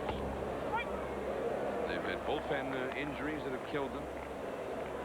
1 ball and 2 strikes to Sojo. 3-0 Seattle ahead here in the 5th. Mariners getting loosened up a bit against Chuck Finley, putting some runs on the board. There's a snap throw to first. Rodriguez dives back in. Ken Griffey Jr. is on deck. He would be next here in the 5th inning. Chuck Finley had to calm things down now. Try to stay close. This is Perez. And he got it. Sojo retired. That's the inning. But 3 runs for the Mariners. J.T. Snow will be coming up. Angels down by 3. The Gray Skies in Southern California. ESPN Sunday Night Baseball from the Big A in Anaheim. John Miller, Joe Morgan with you. And look at that. The Mariners have put 3 on the board for Randy Johnson. And I guess if you're the Angels, the way Johnson's throwing tonight, it might as well be 30. Well, I mean, he's looking very strong. Yeah. Well, Jackie Autry, one of the owners of the California Angels, came over to the booth. She said she wanted to move a little bit to the left and hope they'll give their team some luck against Randy Johnson. Well, one thing to keep in mind here is Johnson faces J.T. Snow, who has himself a base hit into the left center field alleyway. And it gets past Griffey, but right there to back up the play was Amaral. Solid single to left center for J.T. Snow.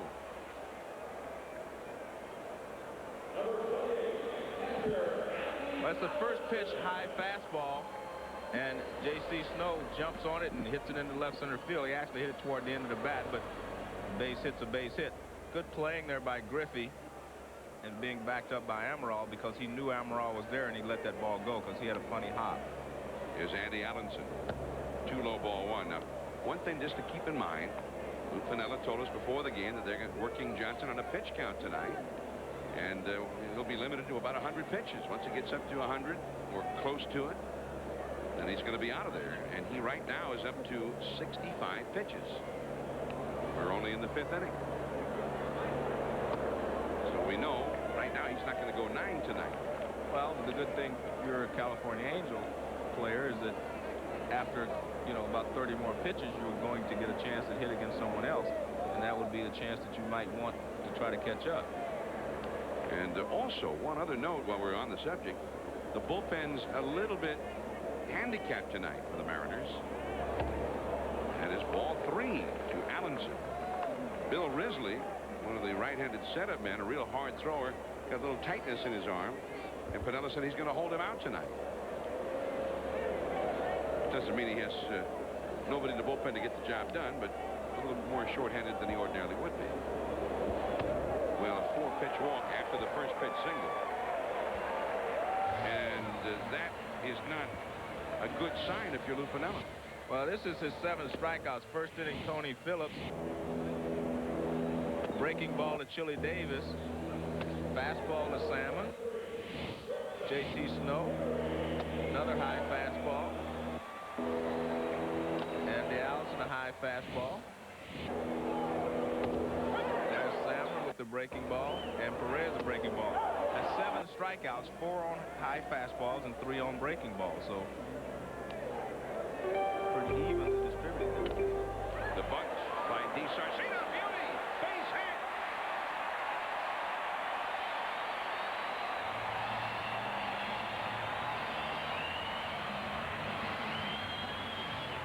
You know, I had one of the things I wanted to talk about with DeSarcina is here's a guy that's a smart player, makes all the routine plays. He does smart things.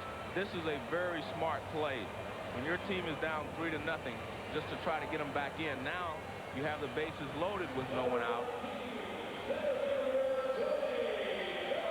So that's exactly why you bunt in that situation. Now Tony Phillips and the top of the order coming up. Phillips has struck out and he has lined out to right field. And he's done well against Johnson over the years. Just below 500 on base average against Randy. Oh, he helped him. Low slider. Well, Tony's a good fastball hitter. There at third base is Snow. Allenson at second. He had walked. DeSarcina at first with a bunt single. Snow started this with a first pitch line drive single to left center. 1-1 to Tony Phillips. Phillips has been getting on base all weekend. Driven foul down the right field line. And quickly Johnson is ahead of Phillips. 0-2, and he followed up the slider with a 97-mile-an-hour fastball. Now it's 2 strikes. I mean, what are you going to do? If he throws in a slider, Joe, he's going to be dead if it's in the strike zone. Well, you're exactly right. I think you have to look for the fastball and adjust to the breaking ball. Is the way you have to hit. He threw him the slider and he laid off. It was too low. Because if you don't look for the fastball, his fastball will go right by you. So you look for the fastball and then just kind of adjust to the breaking ball. You try to see the spin as quickly as possible. The Angels trying to jump back into the game against Randy Johnson. 3 runs for the Mariners in the first half of the inning. The Angels have the bases loaded and nobody out.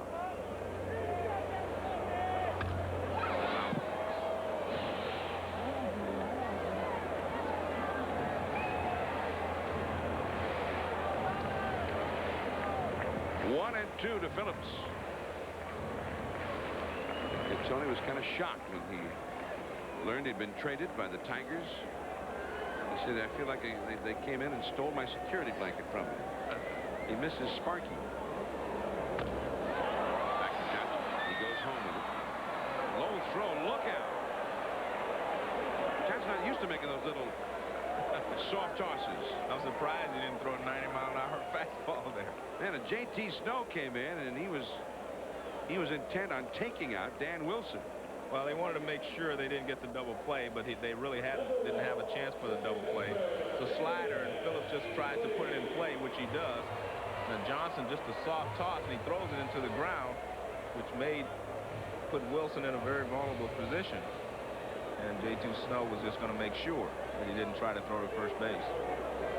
Bases loaded, 1 out now. And here is Easley. He's grounded to second and lined out to second. Hit the ball both times. The slider, did he swing? No. And not even an appeal on the play. 1 ball to no strikes. Hudler is on deck. Now Allenson at third, DeSarcina at second, and Phillips at first. The outfield is straight away for the right-handed batter. Out of play. Into the upper deck on the right field side. 95 miles an hour with that fastball. Twilight time, or ordinarily would be here in Southern California, but it's an overcast Southern California late afternoon. 1-1 to Easley. The slider. And Johnson again kind of questioning the call of Joe Brinkman there. He thought that breaking ball was strike 2. Take a look at this pitch, see where the catcher's glove is. A little low. Johnson continuing from the stretch. Fastball. He hit it pretty hard, but he was behind it. Foul down the right field line. The thing that has impressed me the most about Johnson tonight, John, not the overpowering fastball of 90-mile-an-hour plus, but the fact that his slider has been down all night. See, if you're a hard thrower and you hang a lot of breaking balls, you're going to get hurt. His breaking ball has been down or in the strike zone below the knee, below the belt. He has thrown a good breaking ball tonight. Is that slider? But again, it's down. You're not going to do much with that pitch when it's down. And again, Johnson thought he had enough of the plate for strike 3. Well, now it is 3-2 with 1 out. Allenson, DeSarcina, and Phillips. They're hoping to head home. 3-2. Well, the 97-mile-an-hour heat that time, but Easley hanging tough.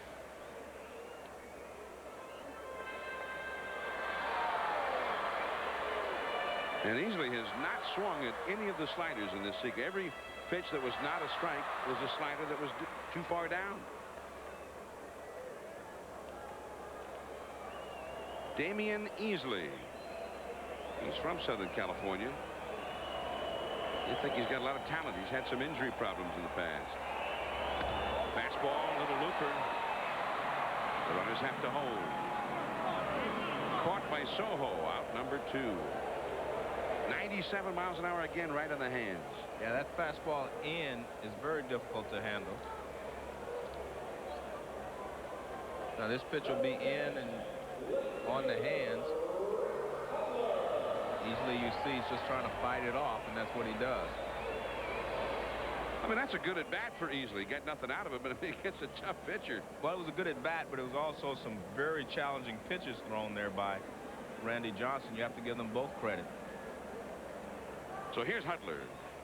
Hudler got an infield single back in the 4th inning and got as far as third base, but died there when Johnson struck out Salmon and Perez to end the 4th inning. Bases loaded, 2 down. The slider, ball 1. I don't think I've seen any pitcher, John, throw as many sliders as Randy Johnson has thrown tonight, and none of them above the belt. Usually you will hang some, and that's where pitchers get in trouble. He's thrown a lot of breaking balls, but all of them have been down. You saw those numbers. I guess that's why Hudler's in there hitting third tonight. He's had a little success against Johnson. 4 for 7 lifetime. And now he's ahead of Johnson. 2 balls, no strikes.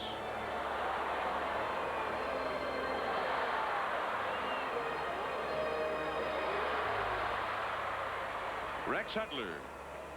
He hit .298 for the Angels last year and had 8 home runs in only 124 at-bats. Man. And had some steam behind it.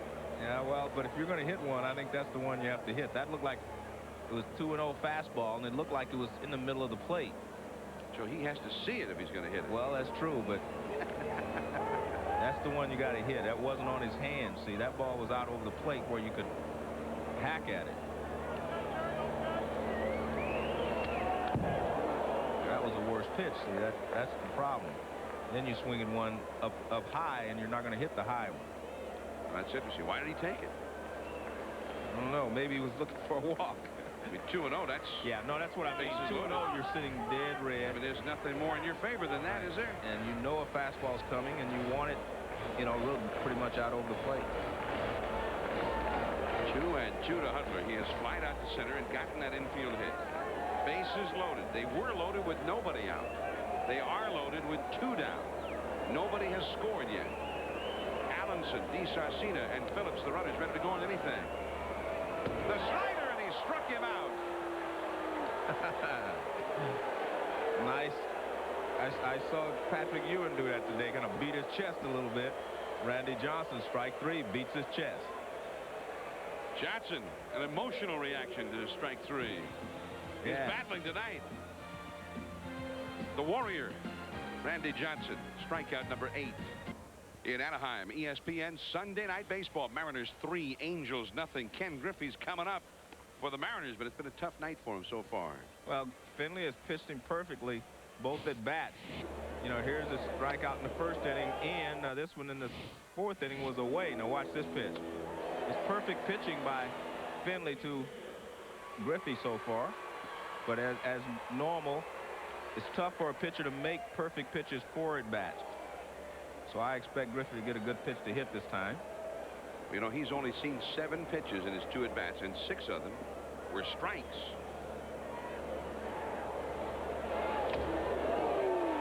A curveball. That was a hanger, too. That's why he went after it. If that pitch would have broken, I think he probably would have hit it. Now watch. Because it's high, he can't get to it. Sometimes a backup slider is tough to hit.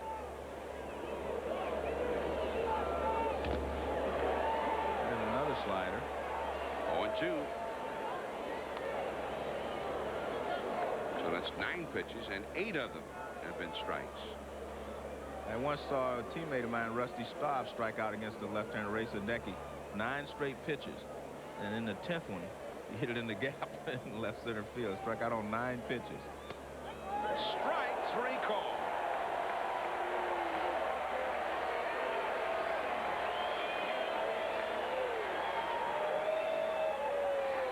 Well, he did have a pitch to hit. The first pitch was a high breaking ball, and he just misses it.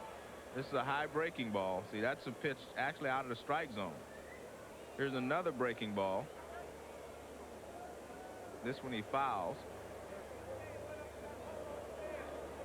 And he's called out on a pitch knee-high over the outside corner.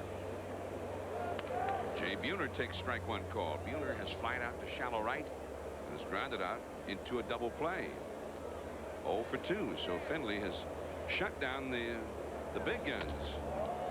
The big 2. And DeSarcina throws out Buhner. So Griffey and Buhner are now 0 for 6 together. John, Finley's problem throughout this year has been, you know, he's had 1 bad inning per outing, which is kind of typical of, you know, of the guy that's off and on. I mean, when you say bad inning, he gave up 2 runs. A 2-run homer to Baroa, but that was still the only bad inning he had the entire ball game. Yeah. And, I mean, and he bounced back from last inning, giving up 3 runs to striking out Griffey and getting Buhner right away. Well, here's Edgar Martinez now. Edgar is the man who started Finley's bad inning with a double. I don't think there's any doubt in my mind that the play at first base affected him a little bit, and he didn't quite get his composure back before he had to go back and pitch to J.T. Snow. I'm sorry, to Tino Martinez. Edgar Martinez 2 for 2 tonight. Broke his bat in that one. DeSarcina. And that's the inning. 3 of the biggest hitters The Mariners roster out easily. Davis, the big unit. That's what they call him in Seattle. That's his nickname. Randy Johnson, 6 feet 10 inches tall.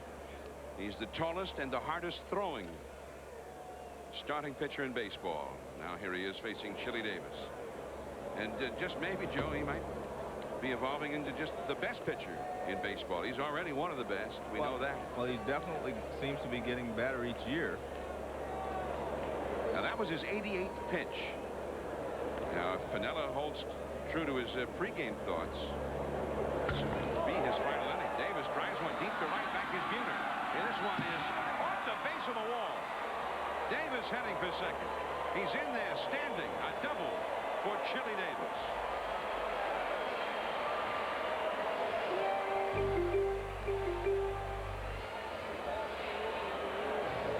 The fastball out over the plate, 94-mile-an-hour fastball, and Chili Davis got good wood on it and hit it right at the base of the wall in right field.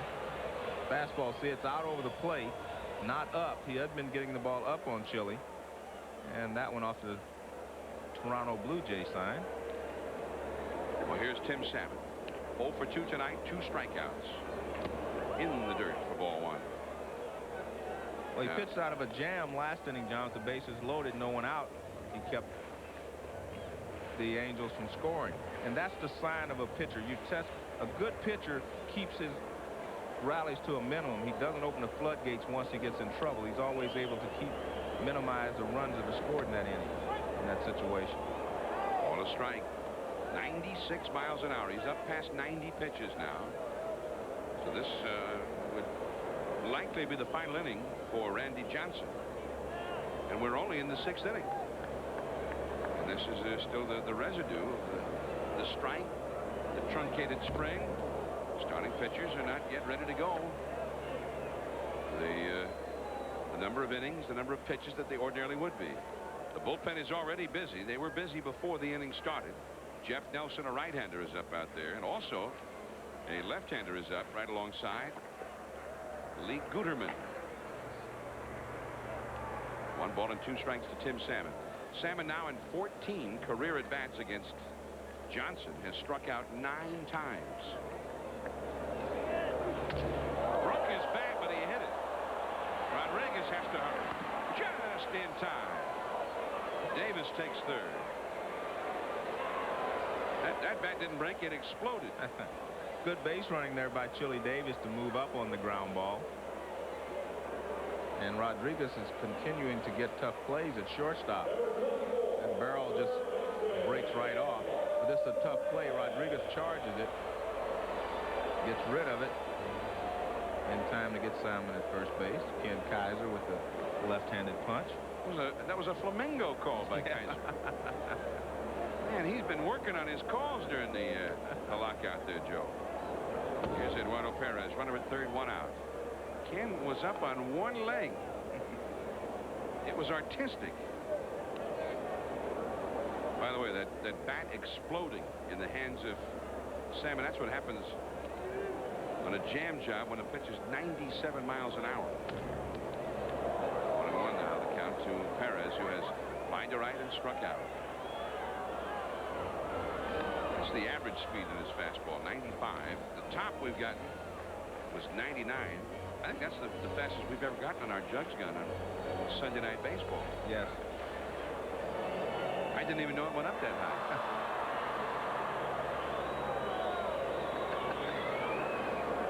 They did remind me that one time in a game when the jugs gun was not functioning properly, we got a reading of about 340 miles an hour one night. I remember that. Chili Davis at third base. Perez trying to get him home. Time taken. J.T. Snow is on deck. Well, the Angels have 5 hits against Johnson. And in each of the last 3 innings now, they've had a shot against him. They had runners at first and third, 1 out in the 4th. They had the base loaded, nobody out in the 5th. A leadoff double here in the 6th. It's a foul, 1 and 2. Well, Johnson is determined to throw Perez breaking balls. And Perez is having a better swing at the breaking ball than he is the fastball. I'm reminded that we did get Rob Dibble once at 99 miles an hour. I think that was on the fast jug though. So it equals our Sunday night baseball record. Yeah.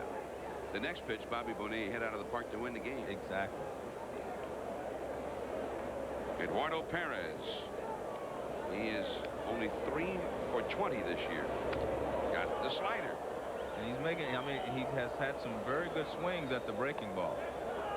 Very good swings. That one he should have hit, because I don't think he's going to see another one like that. Johnson is right up around 100 pitches now. 97. Let's see how much he's got left here. 1 and 2. That was 96 miles an hour. Well, he went back to the fastball. I didn't think he would throw him another slider after the swings he's had at the sliders here this inning. And when you get a little tired, that's the time that you will hang the breaking ball.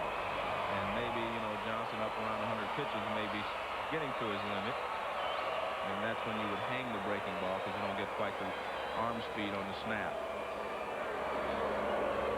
The slider. That'll get the run home. Soho out at first base.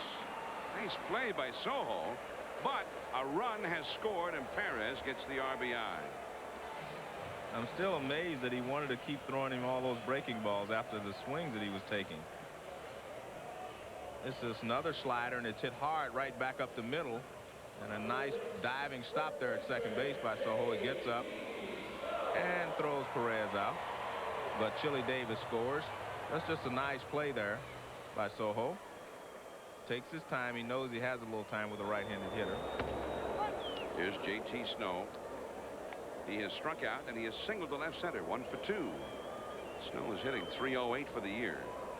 2 down, nobody on. It is 3-1 for Seattle.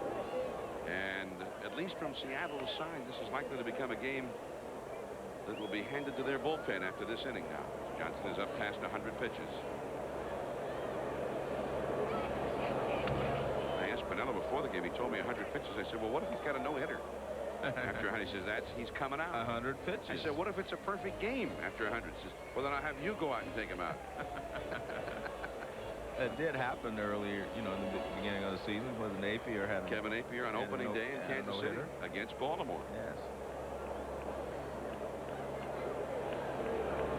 Fastball to Buhner and right. And that's the inning.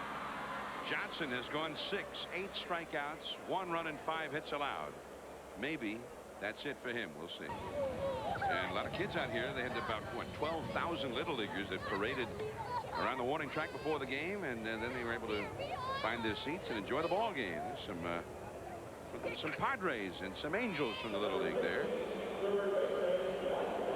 Next Sunday we'll be in New York. In fact, Joe will be there. I'm not going to be there, Joe. You're not there next week? No, I'm tired. I mean, you know, I had 8 months off with no baseball. Now here we are, 2 Sundays in a row, and I'm on a Sunday count. Oh, okay. You know, once I'm up to 2, they got to take me out of there for a little bit. I'll be up to speed soon, though. Okay. I'll hold the ship down until you get back.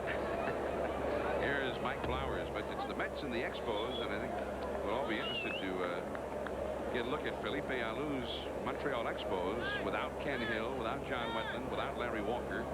Alou insists he likes the ball club and he thinks they can still win that division.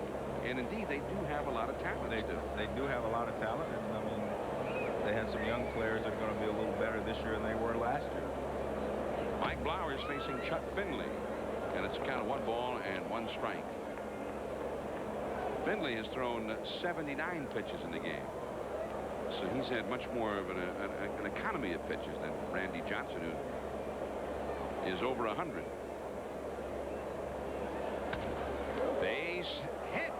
J.T. Snow couldn't get there. Flowers, of course, had a hit this last time, and that may be the key play in this game. At least up till now, it has been. The ball that Snow did get to, but then the throw went awry, and the game turned around. Well, you get a good look at this one. It's a line drive hit to his right. I think Snow thought it was hit a little harder than it was, but he couldn't get over there anyway. That ball was hit too far to his right. Here is Tino Martinez. Fouled out to left his first time, and then he launched a home run the last time. Now he bunts. Out to get it is Allenson, too easily covering. This is an amazing game, John. Hit a home run, and next time up you sacrifice. Well, what are they saying? I mean, like, well, what are the odds he'd hit 2 in the same game against him? I mean, that was interesting, wasn't it? Well, it was interesting, especially since you said he had hit well against Finley. Well, he was 5 for 8 against him lifetime. Yes, but you know, one more run in this situation is he's trying to get one more run to make sure that the bullpen can hold it. That tells me that Johnson is coming out of the ball game. Dan Wilson is lined to right, and he is single. 1 for 2. Runner at second, nobody out.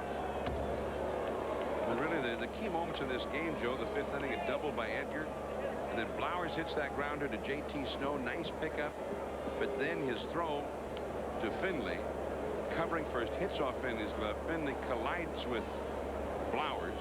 The ball goes into the dugout. The first run scores, and everything just kind of fell apart for Finley after that. For a while. Well, again, I think, you know, it was more he just couldn't get his composure back quick enough before he threw the pitch to Tino Martinez. After that, indeed, Tino Martinez proceeded to launch one over the right field wall to make it a 3-run 5th inning. That's been all of the scoring against Finley. Just past Finley. Wow, what was happening with Flowers?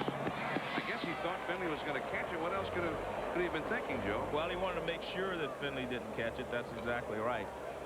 He didn't want to get hung up out there. Otherwise, he would have gone over to third base easily. Well, the ball is grounded back up the middle, and from the angle that he's looking, there's the fork ball, and he hits it off the end of the bat. But Finley's turned completely around anyway. He couldn't make the play. Finley falls off to the third base side a lot more than he'd like. Now the rookie, Alex Rodriguez. Now, well, Blowers should be at third base right now. Correct. A strike. Rodriguez just called up from the minor leagues. And he has singled to left, and he's been safe on an error by Eduardo Perez. And you like to see how Finley pitches in this time. It looks to me like he likes the ball out over the plate. Rodriguez is 19 years old. He's from Miami. June 1993 draft. He got 54 at-bats in the big leagues last year with a strike at 204. And then had some problems. He played in the Arizona Fall League and hit only 197 there. He seemed to be overmatched. 1-2.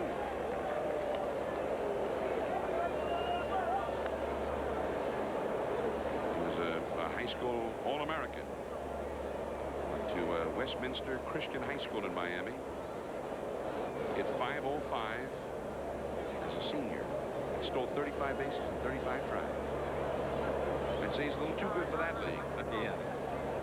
They were overmatched. Fastball got him swinging. That's 6 strikeouts now for Finley. 7-inning stretch time in Southern California. And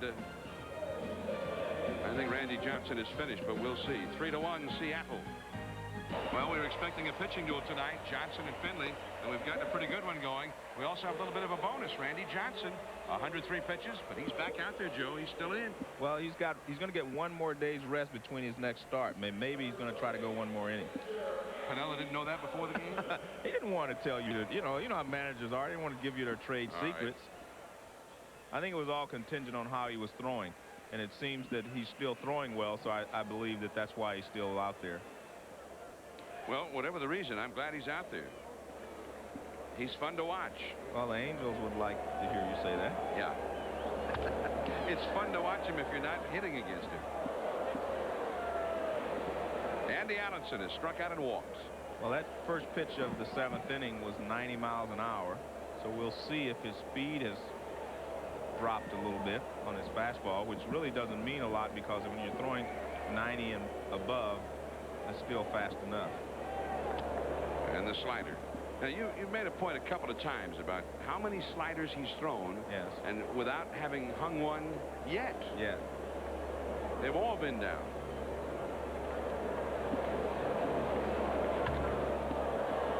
That's a high foul. Tino Martinez over, but it's in amongst the customers over there. 1 ball and 2 strikes. D. Sarcina is on deck, and the leadoff man, Tony Phillips, will be due up third. 3 runs and 7 hits for Seattle. 1 run and 5 hits with 2 errors for California. Johnson 8 strikeouts. He has walked 2. Right up to the moment for the season in his 3 starts, Johnson now has pitched 18 innings and given up only 2 runs. And he has 24 strikeouts. 25. Make it 25. Yeah. In 18 and a third innings. 9 strikeouts for the game. For the big unit. You know, Randy now is going to get a visit as we see that strikeout. I think Lou wants to remind him, maybe you have a day off, 1 more day off between starts next time. So I think I'll let you stay out here a little longer. Piniella spoke with him briefly, and Piniella heading back to the dugout now. That's 107 pitches now for Johnson.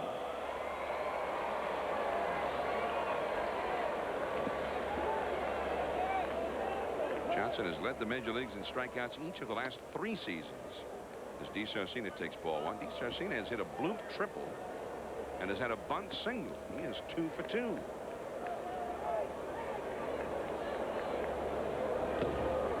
And 92 miles an hour with that one. 1-1. Only 3 pitchers have ever led the major leagues in strikeouts for 4 straight years. That one is drilled down the left field line. He got the slider, and it's going to be extra bases. D. Sarcina into second with a double. He's got 3/4 of a cycle. And he has half of the Angels' hits. Well, as you mentioned, it's a breaking ball. And he gets around on it because you don't see many people pulling his fastball anyway. But this is a breaking ball. But this pitch is down as well. You see, he's not hanging the slider. This one is down, and De Sarcina just goes and gets it.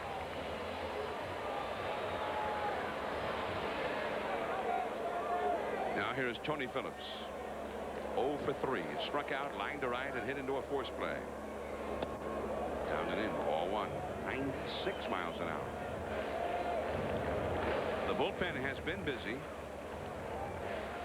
throughout this inning, and it also was in the last inning. Jeff Nelson is up out there. Big right-hander. Into shallow center. Griffey in a hurry. He's got it. Back to second. Not in time.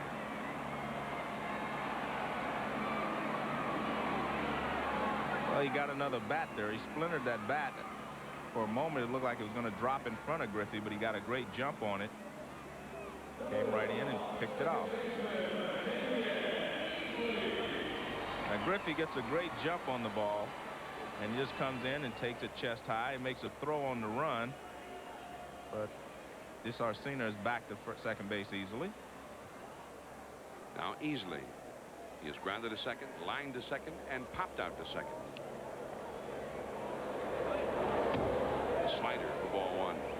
The other 3 pitchers who've led the majors in strikeouts for 4 straight years. Rube Waddell, great pitcher back in the first decade of the century. Dizzy Dean and Bob Feller. No Sandy Koufax. No. Surprising. No Sandy Koufax. No Nolan Ryan. 1 ball and 1 strike. But even now, with his 9 strikeouts tonight and 25 for the year, Johnson is not the major league leader at the moment. The major league leader is Kevin Appier from Kansas City, who has had 27 strikeouts in his 3 starts this year. Appier has been pitching at another level so far. He has been almost untouchable. 1-1 to Easley. Slider. And it is 2-1. Randy Johnson, breakthrough year for him really was the year before last, when he won 19 games and had over 300 strikeouts. He had a a Nolan Ryan kind of a year. On the right side, Soho. He has fielded every ball hit by Easley tonight. The Angels are retired. Johnson has given up 6 hits. Top of the order, Griffey will be up third. 3-1 Mariners as we go to the 8th inning, and this is on tape. Randy Johnson, after finishing the last of the 7th inning, he went in, congratulated his teammates, was congratulated by them, and then he put his jacket on and headed back for the clubhouse. He was herself, huh? Where they used to dine. Yeah. And this was a key sequence, Joe, back in the 5th inning. Bases loaded, nobody out. He got Phillips on the ground ball. Then Easley on this little looping fly ball to second. And finally, Rex Hudler, the slide ball, the slide piece. Bases loaded, nobody out, and they did not score. And Johnson departs with the lead. Here is Amaral against Finley, who's still in there. Yeah, Finley's still going, but when you're down 3-1, you want another half inning, at least give your team a chance to catch up. Amaral is 0 for 3, hitting leadoff. Him up. Easily handles it. 1 down. Randy Johnson, 116 pitches. And with a run and 6 hits, 9 strikeouts, 2 walks. It gives him 25 strikeouts in his 19 innings of pitching for the year. He's given up 2 runs in his 19 innings. Luis Soho. Finley's only thrown 90 pitches, Joe. Through 7 in the 3rd innings. That's a strike. Well, he's still throwing well. He started the game with an 88-mile-an-hour fastball. That was an 88-mile-an-hour fastball. So he's still strong. It's a good night for a pitcher. Cool night here in Southern California. It's one of the great things about pitching in California, John. You know, it's not like the humidity and the heat in the east. Here you stay strong the entire year. And the Angels have had a history of having pitchers who've had some big years out here. The days of Brian and Bill Singer, Frank Tanana came along out here. I mean, hard-throwing guys who got lots of strikeouts. And even before them, Clyde Wright. Yes, Dean Chance. Dean Chance, Bo Belinsky. Bobo. You know, Friday was the anniversary of Bo Belinsky pitching a no-hitter for the Angels against the Baltimore Orioles. That was in 1962, and the Angels played at Dodger Stadium. 3-1 to Soho. Ken Griffey Jr. is on deck. Now Finley and Langston are the current Angels duo, providing strong pitching. That's a foul back onto the net. 3-2 to Soho, who is 0 for 2 with a walk. 3-1 the score. Well, we just saw the big inning that Johnson got out of. Base loaded, nobody out, and it was the big inning that Finley did not get out of. That's the difference in the game. Strike 3. The forkball. That is 7 strikeouts for Finley. Well, he hasn't thrown a lot of forkballs tonight, but this one he throws at the perfect time.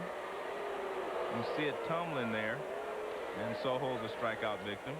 There's the grip he uses for his forkball.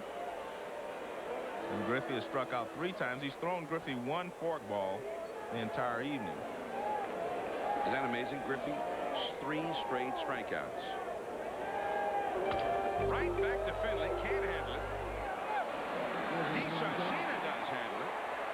And they get Griffey for the 4th straight time. Hudler, then Chili Davis and Tim Salmon. Big hitters coming for the Angels, down by 2.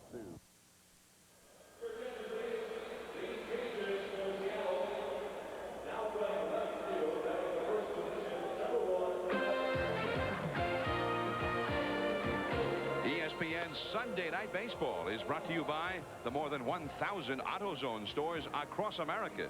AutoZone, the best parts in auto parts. And by McDonald's. Have you had your break today? With Joe Morgan, this is John Miller, ESPN Sunday Night Baseball from Southern California. And for the Seattle Mariners, on in relief, Randy Johnson is the ace of the bullpen. The ace starter is picked up by the ace reliever for the Mariners. It's Bobby Ayala. And so the heat will continue to be on for Angels batters because this guy throws real hard. Maybe not as hard as Johnson, but harder than most. A new left fielder also has come on for the Angels. For the Mariners, Alex Diaz in left field in place of Amaral. So a pinch hitter will lead it off for the Angels. Jim Edmonds will pinch hit for Rex Hutler. Then you've got Chili Davis and Tim Salmon. So the Angels are going to take their best shot right now with some of their best hitters coming up. Jim Edmonds last year hit .273 with 5 home runs. He's going to be the regular center fielder. But they gave the night off with most of the night off with Johnson in there. He's a left-hander all the way. Takes a strike, 92 miles an hour from Bobby Ayala. And I think you'll see a little different type of movement, I should say, on Ayala's ball as compared to Johnson's. Ayala, 25 years of age. He's from Southern California. He was part of the deal that sent Brett Boone and Eric Hansen to Cincinnati last year. Ended up becoming the Mariners' stopper in the bullpen. Along the left field line. Could be trouble. It is just barely foul. Diaz, the new left fielder, gave chase on that one. Never got there. Just barely foul. There's Diaz. You know, last year Ayala was almost untouchable. He was like Randy Johnson in the bullpen. 56 and 2/3 innings, 76 strikeouts.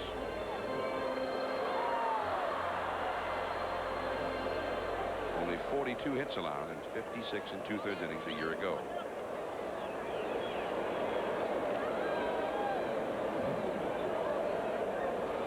So far this year, he's been awfully tough to hit again. He has not walked anybody so far this year. 2-2 to Edmonds. Chili Davis is on deck. See, his fastball basically runs away from the left-handers and into the right-handers. This is Tino Martinez. Waves off Ayala. Makes the play unassisted. Edmonds is retired. There is one away. And that will bring up Chili Davis, the switch hitter, who will bat left-handed now against the right-hander.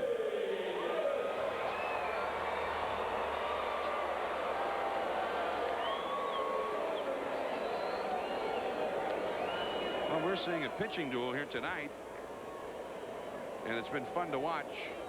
It's really enjoyable to watch a guy like Randy Johnson, just the way it was to watch a guy like Ryan, to watch a Roger Clemens.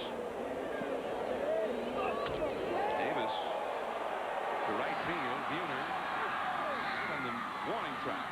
Davis a little bit out in front of that ball. Hits it toward the end of the bat, else he would have hit that one out. Just a little too quick.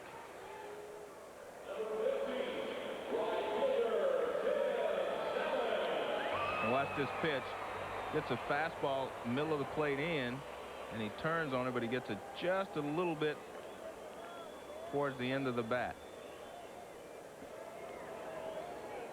So not this time for Chili Davis. He's 1 for 3 for the night. And here is Tim Salmon. I was talking to Cito Gaston yesterday, manager of the Toronto Blue Jays. He talked about when he played, they'd say when they're facing a tough pitcher, they said, I'm hoping to have one of those Joe Morgan kind of games. Maybe I can get a hit, maybe a walk. I'll take my 1 for 3 against that tough pitcher. And that's just what Chili Davis hit. He had one of those Joe Morgan kind of games tonight. That's what's funny. Seriously, Gaston and guys like that used to say, man, how do you get away from those tough pitchers? I said, just go into a crouch.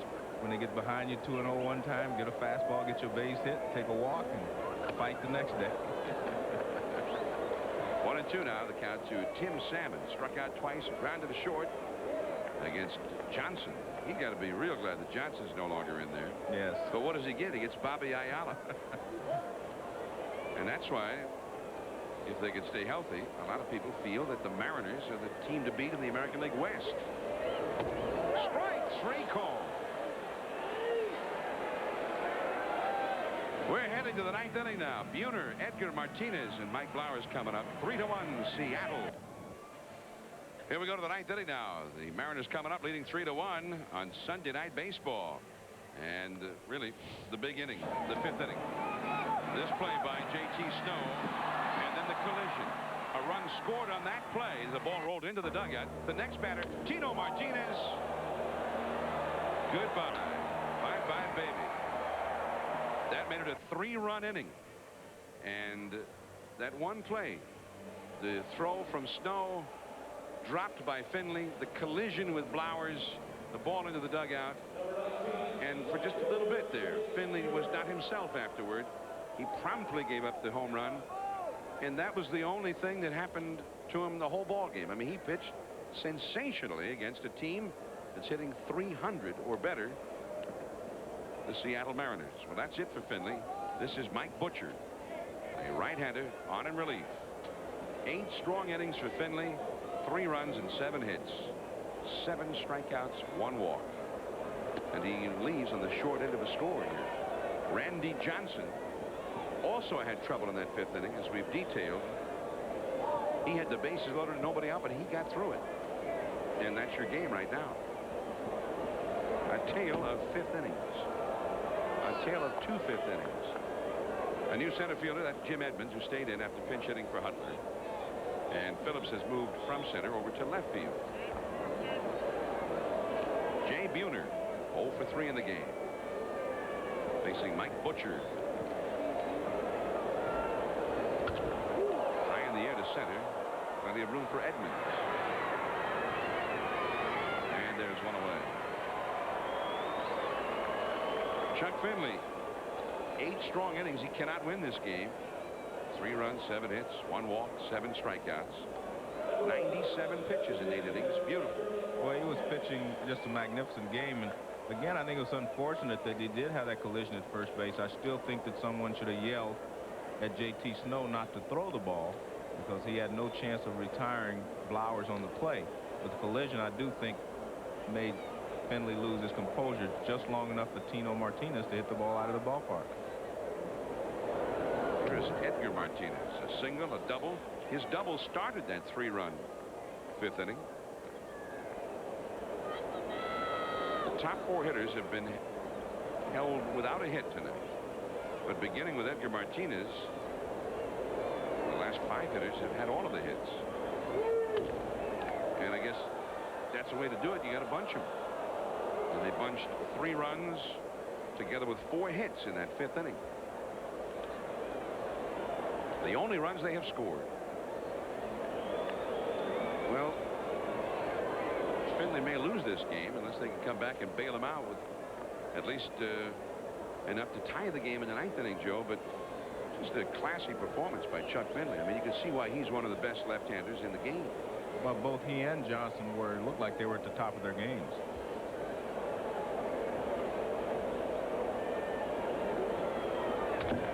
Toward the middle. DeSarcina knocks it down. Gets up.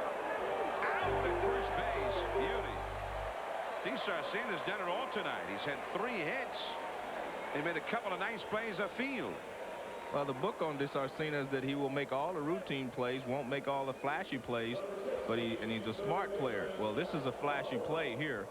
This ball is grounded right back up the middle. It looks like it's a base hit. He makes a dive, knocks it down, comes up and throws Martinez out. Edgar doesn't run that well, but good play again by DeSarcina. It's a nice stop. And then the throw becomes easy after you get up and have plenty of time. Here's Mike Blowers. 2 for 3 in the game. Hit it hard to center. Edmonds on the run. He's there now. And that's the inning. Last chance for the Angels coming up. Perez, Snow, and then probably a pinch hitter. 3-1. Marcel Latchman's Angels. 3-1 Mariners going to the last of the 9th. Speaking of Mariners, join ESPN tomorrow afternoon at 4 Eastern, 1 Pacific for the 2nd race of the America's Cup Final. It's the holy grail of boat racing. New Zealand's Black Magic won yesterday's opening race by 2 minutes and 45 seconds over Dennis Conner's Young America to take a 1-0 lead. The America's Cup, it continues tomorrow afternoon at 4 Eastern And continuing also Tuesday, also at 4, right here on ESPN.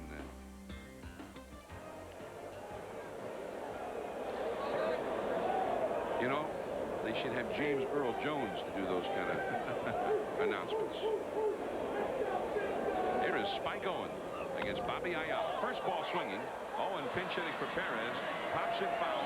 And Blowers, just as he should, called off the catcher, Dan Wilson.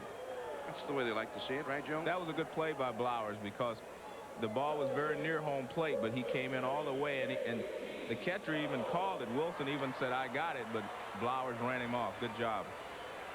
Now J.T. Snow coming up. 3-1 Seattle, last of the 9th inning. The Mariners, who had lost each of the first 2 games of this series, they sent Randy Johnson out to be the stopper, and what a job he did. 7 innings. 9 strikeouts, 1 run allowed, and now Bobby Ayala. And they had the luxury, Quinella does, of using Ayala for 2 innings because he hasn't worked since Wednesday. They had a day off Thursday. They had losses here Friday and Saturday. And that's why you think the Mariners could be a club to reckon with this year. I mean, you need a win. You send out Randy Johnson and a fresh Bobby Ayala just behind him. 1 ball and no strikes to J.T. Snow. 1 for 3 in the game. Good pitch. After a fastball, he comes back with a change. 1 ball, 1 strike. Look at this. Looks like a split finger. 1 ball, 1 strike to count. That's what Chili Davis was talking to us about, these relievers that the Mariners have, and he told us about Ron Valone last night. He said, man, this guy's throwing me 95-mile-an-hour gas. and what do I see? I see fork balls from him. The threesome of Ayala, Valone, and Risley. I mean, they all throw real hard. And that bullpen, that's driven a long way. And gone, a home run for J.T. Snow. It's a 1-run game. This is a fork ball or a split finger, and it stays up, and J.T. Snow drills it over the right center field wall, and it is now a 3-2 ball game. Now watch this pitch. It stays up. See, it's a fork ball, and J.T. Snow just kind of turns his hands over on it because he wasn't in balance. He was really fooled just a little bit, but he stayed back long enough just to turn his hands over. Well, it's a 1-run game, 3-2, and here's another pinch hitter, Greg Myers, batting for Allenson. Myers will be the regular catcher. Last night, Myers just back in, played his first game, and he was the hero. Hit a 2-run homer, and they won the ball game 7-5. Now a home run would tie it. Strike on the outside. 1 ball, 1 strike. I don't think you'll see him throw the fork ball again unless he bounces it. J.T. Snow also hit a home run last night. His first 2 home runs of the year coming these 2 nights here. Soho throws out Myers. So there are 2 men gone in the 9th inning. And that leaves it to Gary DiSarcina.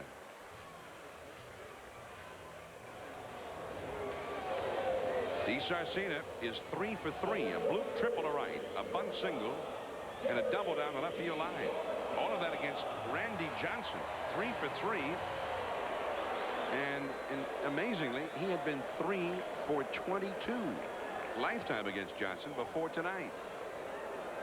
DiSarcina right now is hitting .350 for the year. Strike 1. Last chance for the Angels, 2 down in the 9th inning. What I like about Ayala, he gave up the home run, but he's just gone about his business. He said, well, no one else can hit one.